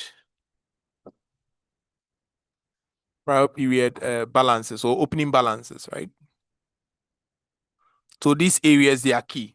Then finally, see, all the headings that I'm giving you are the secrets. So there are other topics, but you see, I didn't mention them because these are the areas where the applicability is, where you apply.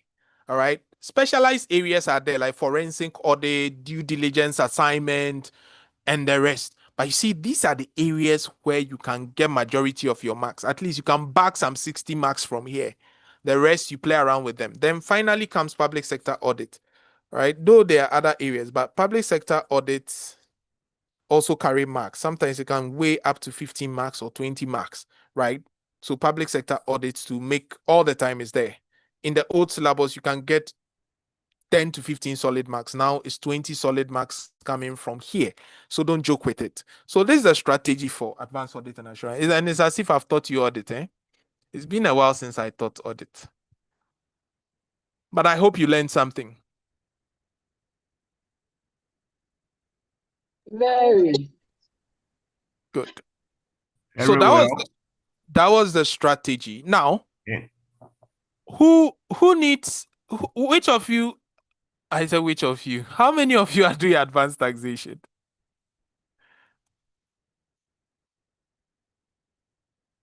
How many of you are doing advanced taxation? Okay. Now, if you haven't done principles of tax, then this paper can give you a headache, but there's a way around it, okay? So I'm going to give you a simple strategy for advanced taxation, which if you use, you are going to get it sure banker, all right? So when you look at the paper itself, right?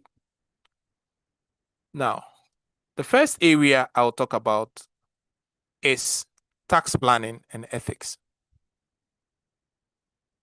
So tax planning and ethics, very important. So tax planning and ethics, what are the key issues? You must understand tax planning in itself, right? That means what is tax planning? Tax planning and its intended objectives, understand it very well. So like the variables of tax planning, Sister Kate, why late? Okay. Sister Kate is late. So the locational variable, activity variable, time variable, and then what? Entity variable. You must understand them very well. Then ethics too, you remember PICO and then ASIF. Remember, confidentiality, all those things. They are very important because in tax you will be using them. So tax planning, you must know all these things and the incentives in Ghana, which we'll be looking at in class. Then the next area is knowing how to calculate corporate tax liability. So at your level, corporate tax liabilities, you are sort of limited. Okay, so you must know how to deal with what individuals. Usually individuals are personal tax liability, but here we put it here because of withholding taxes. Individuals, then you must know how to deal with manufacturing companies, okay? Manufacturing or merchandise companies. Companies which have cost of sales, right? You must know how to deal with them.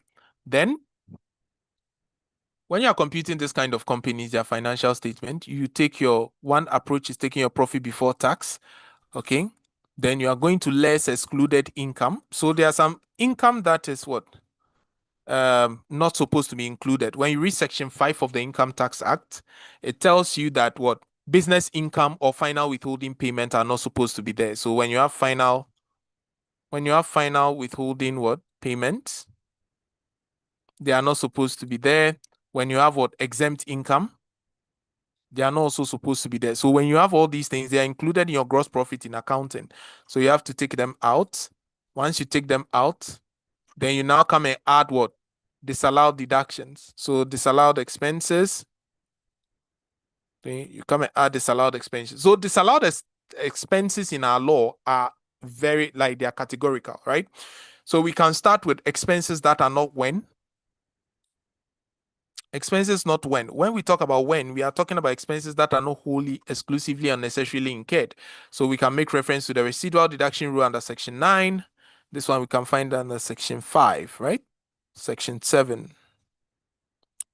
Now, then you have expenses of capital nature. If you have any expense of capital nature, like you buy a building, a plant, whatever, section 9 makes reference to that. That's the residual deduction rule. Then we have expenses that are domestic and excluded, right? Like bribes, taxes, dividends, and the rest. That can be found under section 130. These ones too have to be added back. So these ones, you add all of them back. You come and get your adjusted profit. Okay. If you get your adjusted profit, then now you come and add other income. So if there's any other income, like investment income or whatever, you add them. Then you now come and less allowable deductions. So you come and take out things like capital allowance and all other allowable deductions from it. Okay, so once you take out these allowable deductions, you now come and get your total chargeable income. Once you get your chargeable income, then you now come and tax the person. All right, so this is the format that manufacturing or merchandise companies. Are you getting it? Are we okay? So the allowable deductions, there are a lot. So from section 10 down to section 17, you can see them there. There are bits and pieces of them, like section 100, charitable donations. You have the SIT schedule, right? The SIT schedule where you have fresh graduate deduction, like when you employ fresh graduates, you have fresh graduate deduction, and you also have mortgage interest there, all right? But there are other ones that are hidden in plain sight that sometimes you can apply, like section 25, foreign currency losses, you can deal with them. But at your level, the most important one is capital allowance, which we can use from section 14 and the third schedule, right? So capital allowances, you must understand them, including leases. Okay, you must understand how to deal with leases, because these areas, they come often because it's part of tax planning. Okay, when you are dealing with financing decisions like going for debt or equity, remember, lease or buy is also a financial decision. Okay, whether you are choosing to finance a business with debt or equity, you can also lease. That's borrow to buy or lease. All right, and leasing can be found under section 30, We can use section 30 leasing and installment sales, that's high purchase, or you can also refer to regulation 16 high purchase and regulation 17 of LI 2244. So LI 2244 is the income tax regulations. All right.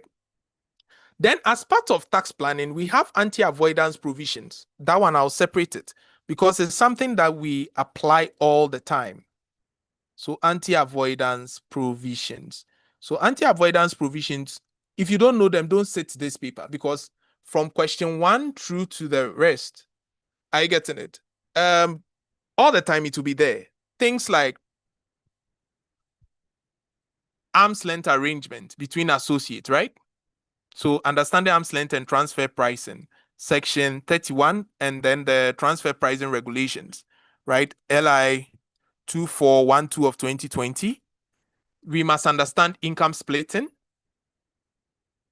section 32. We must understand thing capitalization, especially thing capitalization. So section 31, subsection 5, coupled with regulation 15, okay, 2 of the LI 2244. Then I can bring section 33 also there. But people only focus on this, but there's other aspects of thing cap in our law. We can also refer to section 27, indirect payments, also there. We have a lot of anti-avoidance provisions in our law, but these are common ones. Changes in accounting dates, section 18, 3, section 18, subsection 3, that is also there. Okay, then you must learn how to deal with mergers and acquisitions. Okay, it's part of anti-avoidance, but let's put it here. Mergers and acquisitions. Okay, that's changes in ownership. So we can make reference to section 47 and section 62. So all these things are anti-avoidance provisions that you must know. You must master them. If you want to pass tax, I'm showing you the shortcut. If you want to pass tax, this is the shortcut to pass advanced taxation. If you don't know me, I'm telling you.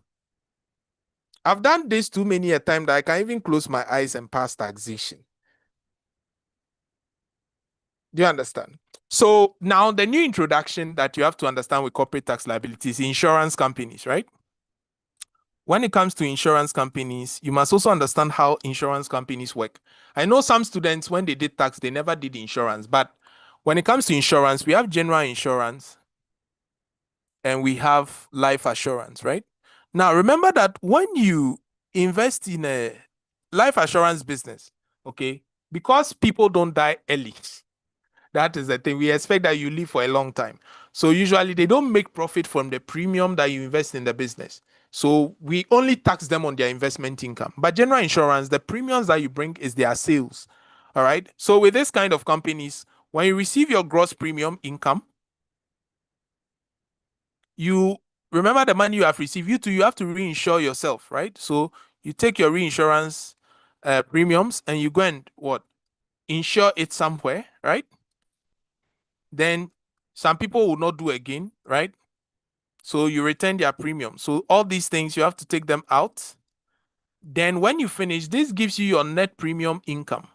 Now, this net premium income, what you are going to do with it is that you are going to do reserve for unexpired risk.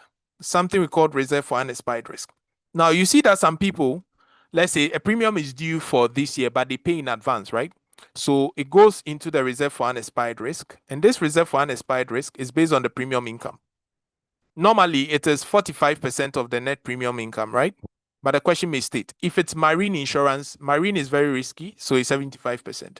So this one, we take the one from the prior year and deduct the current year. And the current year will be 45% off the net premium income, right? So when we deduct, if it's positive, it's an income. If it's negative, you subtract. Once you finish this one, this gives you underwriting profit. Then you come and take your claims paid. Remember, there are some people who invested and their policies have matured. So these people, you are going to pay them, right? And this claims paid is an expense, right? Then you too, remember you pay reinsurance. That reinsurance, they will also pay you claims, which becomes reinsurance recoveries, which becomes an income to you. So that income takes knocks this off, then when you finish, you now come and deduct what? Allowable deductions. So you are now going to less allowable what? Deductions. And then allowable deductions, you can have what? Commissions. Remember, you have to pay commissions to agents. Okay, then other allowable deductions like management expenses and the rest. Okay, you add all of them. Then you come and get your chargeable income from business.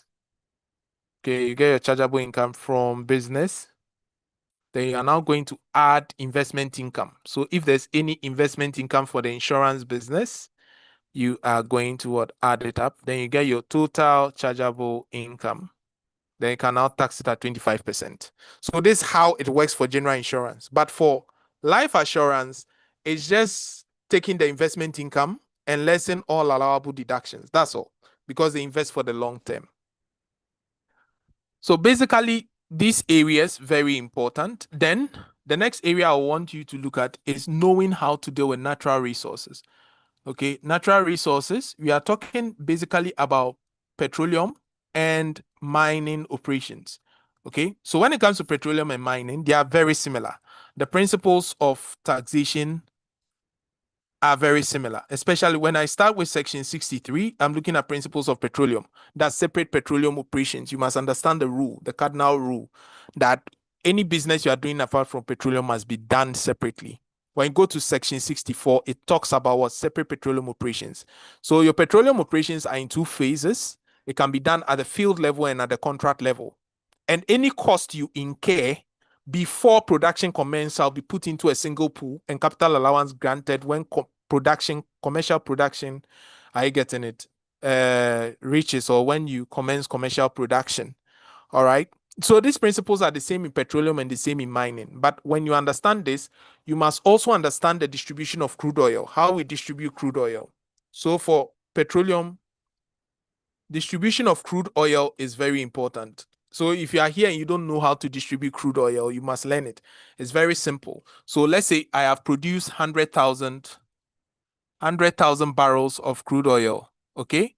Per the Ghanaian law, the Petroleum Exploration and Production Act and the Petroleum Revenue Management Act, I get in it. Once I take this, my gross production of the 100,000 barrels, I am going to less royalty, right? So royalty is 5%. So I take 5% of this 100,000, and I believe that is 5,000, right? So I take it out, and I come and get my net after royalty, or can call it net production. So my net production is 95,000, right? So let's say that there are other parties. So you distribute as follows. Okay, so Ghana, GMPC is a joint venture partner in all petroleum operations in Ghana, and hence contributes in the form of what we call carried interest and additional participating interest. So GMPC will take its initial interest, let's say 10% of the 95,000, and let's say additional participating interest, it contributed maybe 5% of the 95,000, right? So then there will be other partners. So let's say the joint venture partner A contributed 50%. So he'll take 50% of the 95,000, right? And then joint venture partner B also contributed 35% of the 95,000. Now, you see, because Ghana is a joint venture partner, when you add all their percentages, it adds up to 100 because Ghana is part of them. So they share this 95,000. Are you getting it? By the end of the day, government gets this royalty, gets this initial interest, additional participating interest. And when these guys pay tax, government also gets a share of it. And that's what we call the total government take. So this thing, you must really understand it.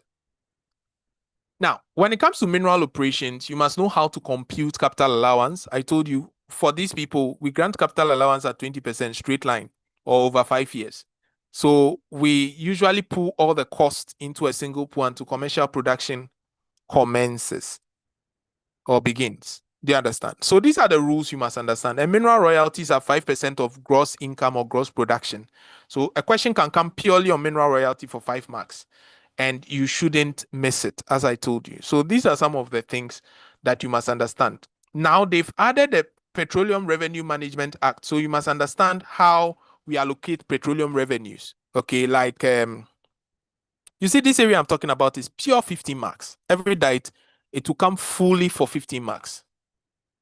Are we okay? So Petroleum Revenue Management Act, you must know petroleum revenues. What is benchmark revenue? What is stability fund, petroleum wealth fund, Ghana wealth fund, heritage fund, their functions, how we distribute petroleum revenue. Petroleum holding fund, what is its function? When money moves from the petroleum holding fund, where does it go? It goes to support GMPC, the national oil company.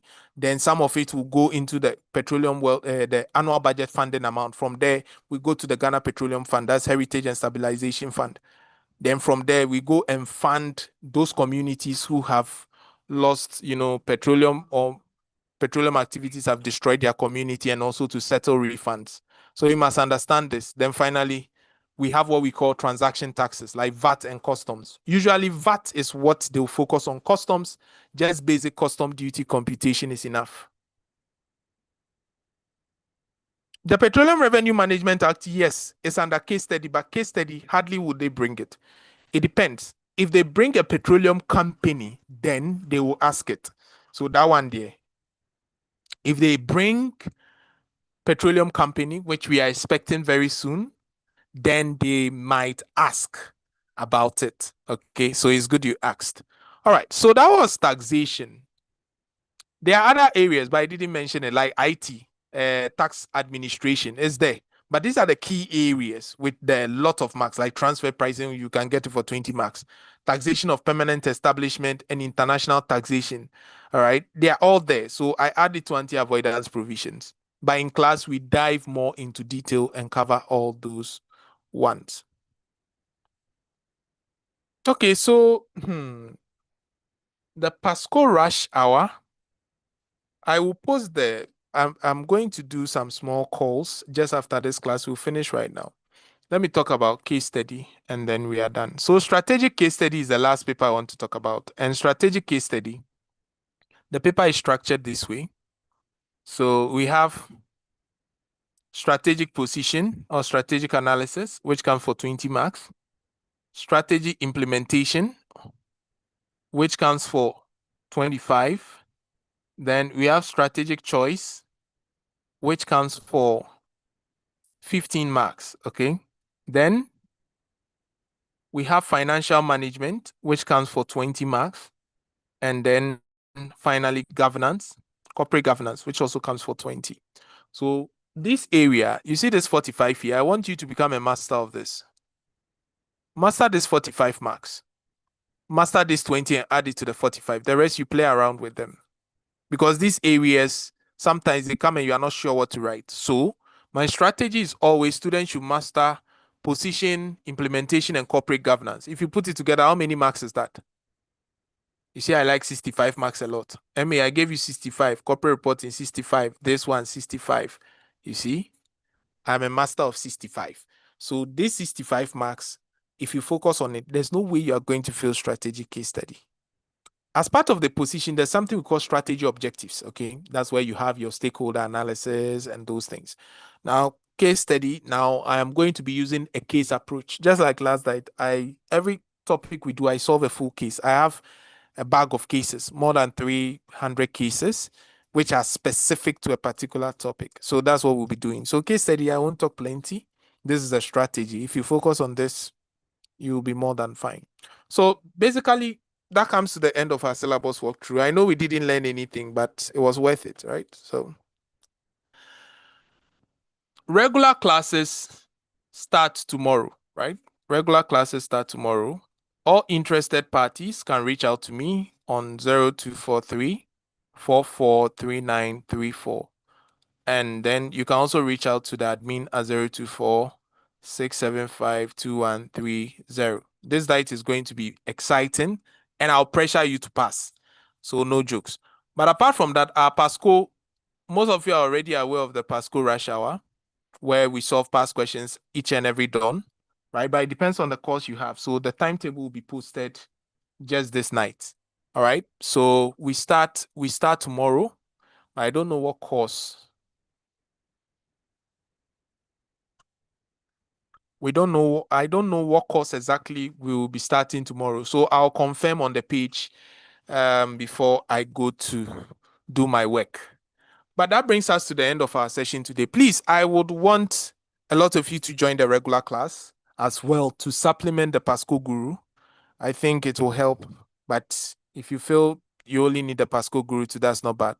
But the regular class will help supplement the Pasco that we'll be doing. All right. So I'll see you on the inside. Please, if you have any questions, you can ask before we go off. I mean, we've had a very long session. You guys have done well. Some people gave up along the way.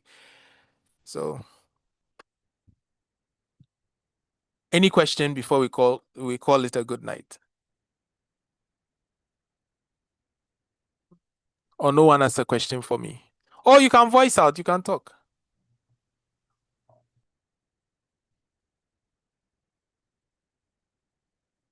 Okay, so the regular class, someone said how much is the regular class? Okay, so the regular class, a paper goes for 550 for level 2 and then 600 for level 3, right? But you can talk to admin.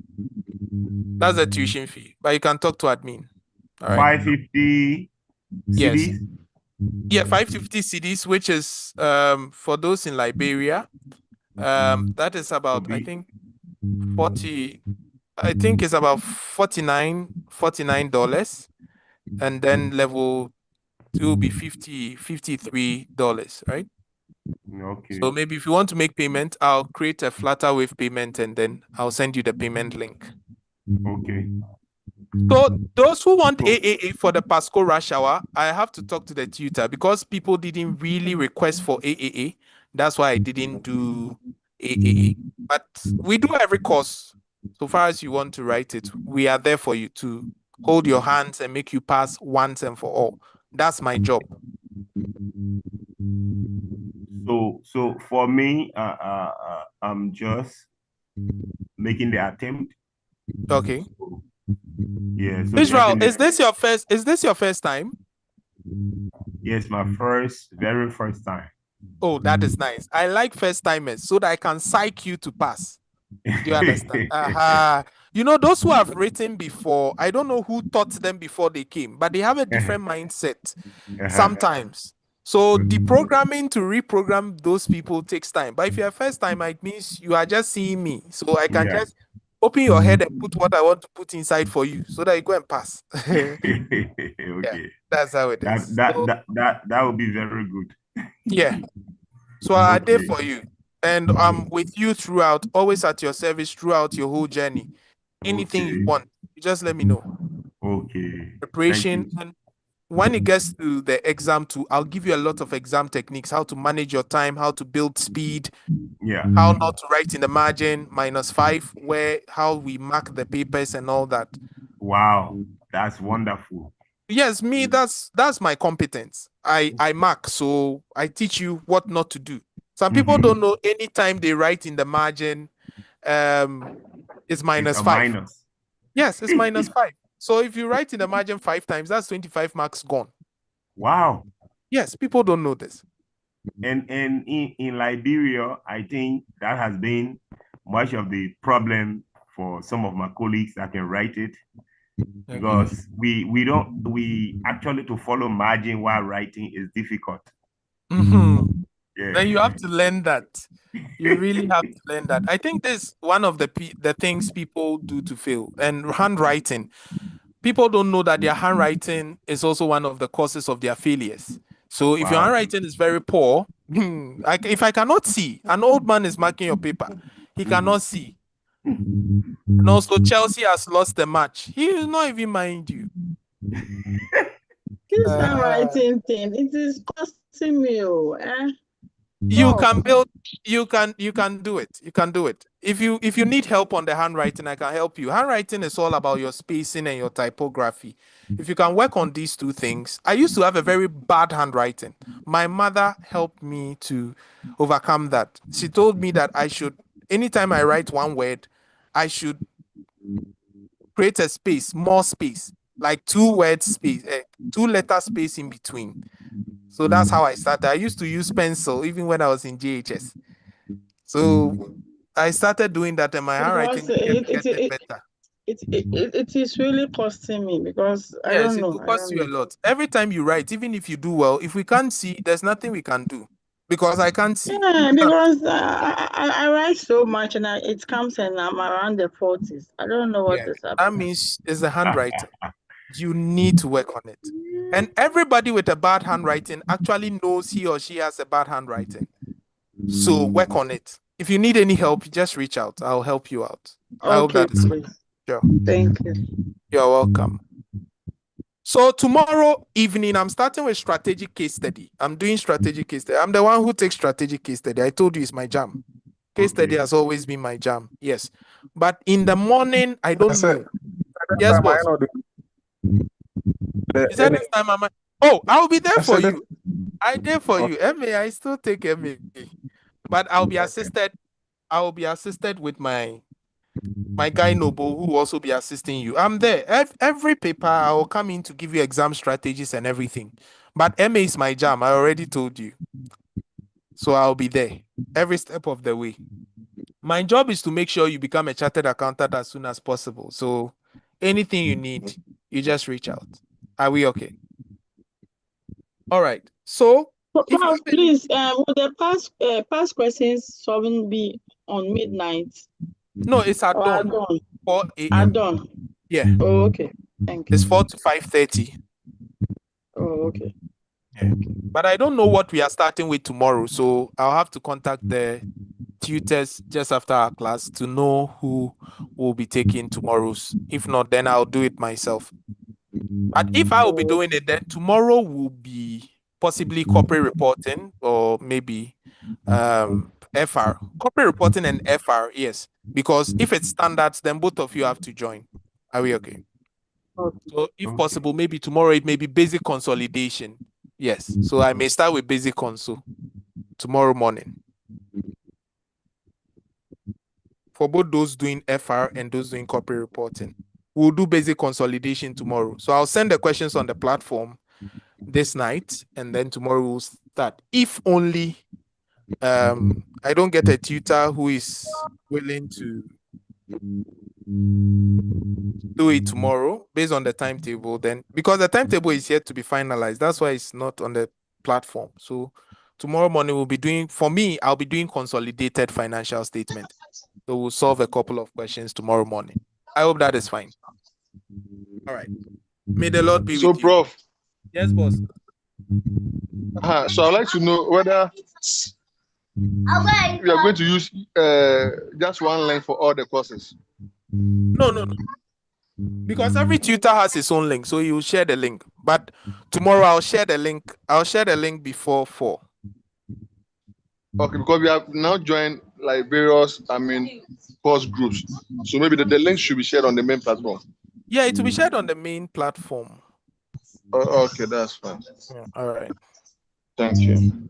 You're welcome. And also, because if it's FR and CR, I'll share it on the FR page as well as the CR page as well. Are we okay? So Yes, I'll yes, that's fine. have a good night. How was today's session? How was today's session? Thank you. It was great. All right.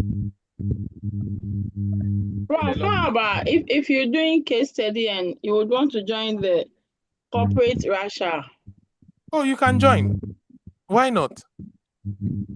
It's entirely free, completely free, no strings attached. You can join. Okay, so in that sense, will the link be shared on the case study page as well?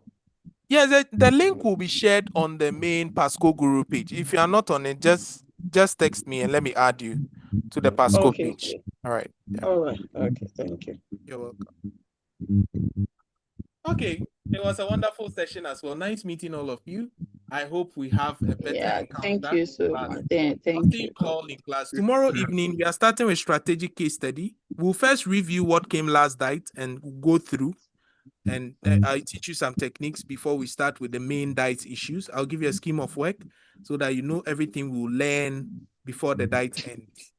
But I'm preparing my case study textbook with a lot of cases and a lot of exam techniques. It's called Applying Strategic Models. This is version 2.0.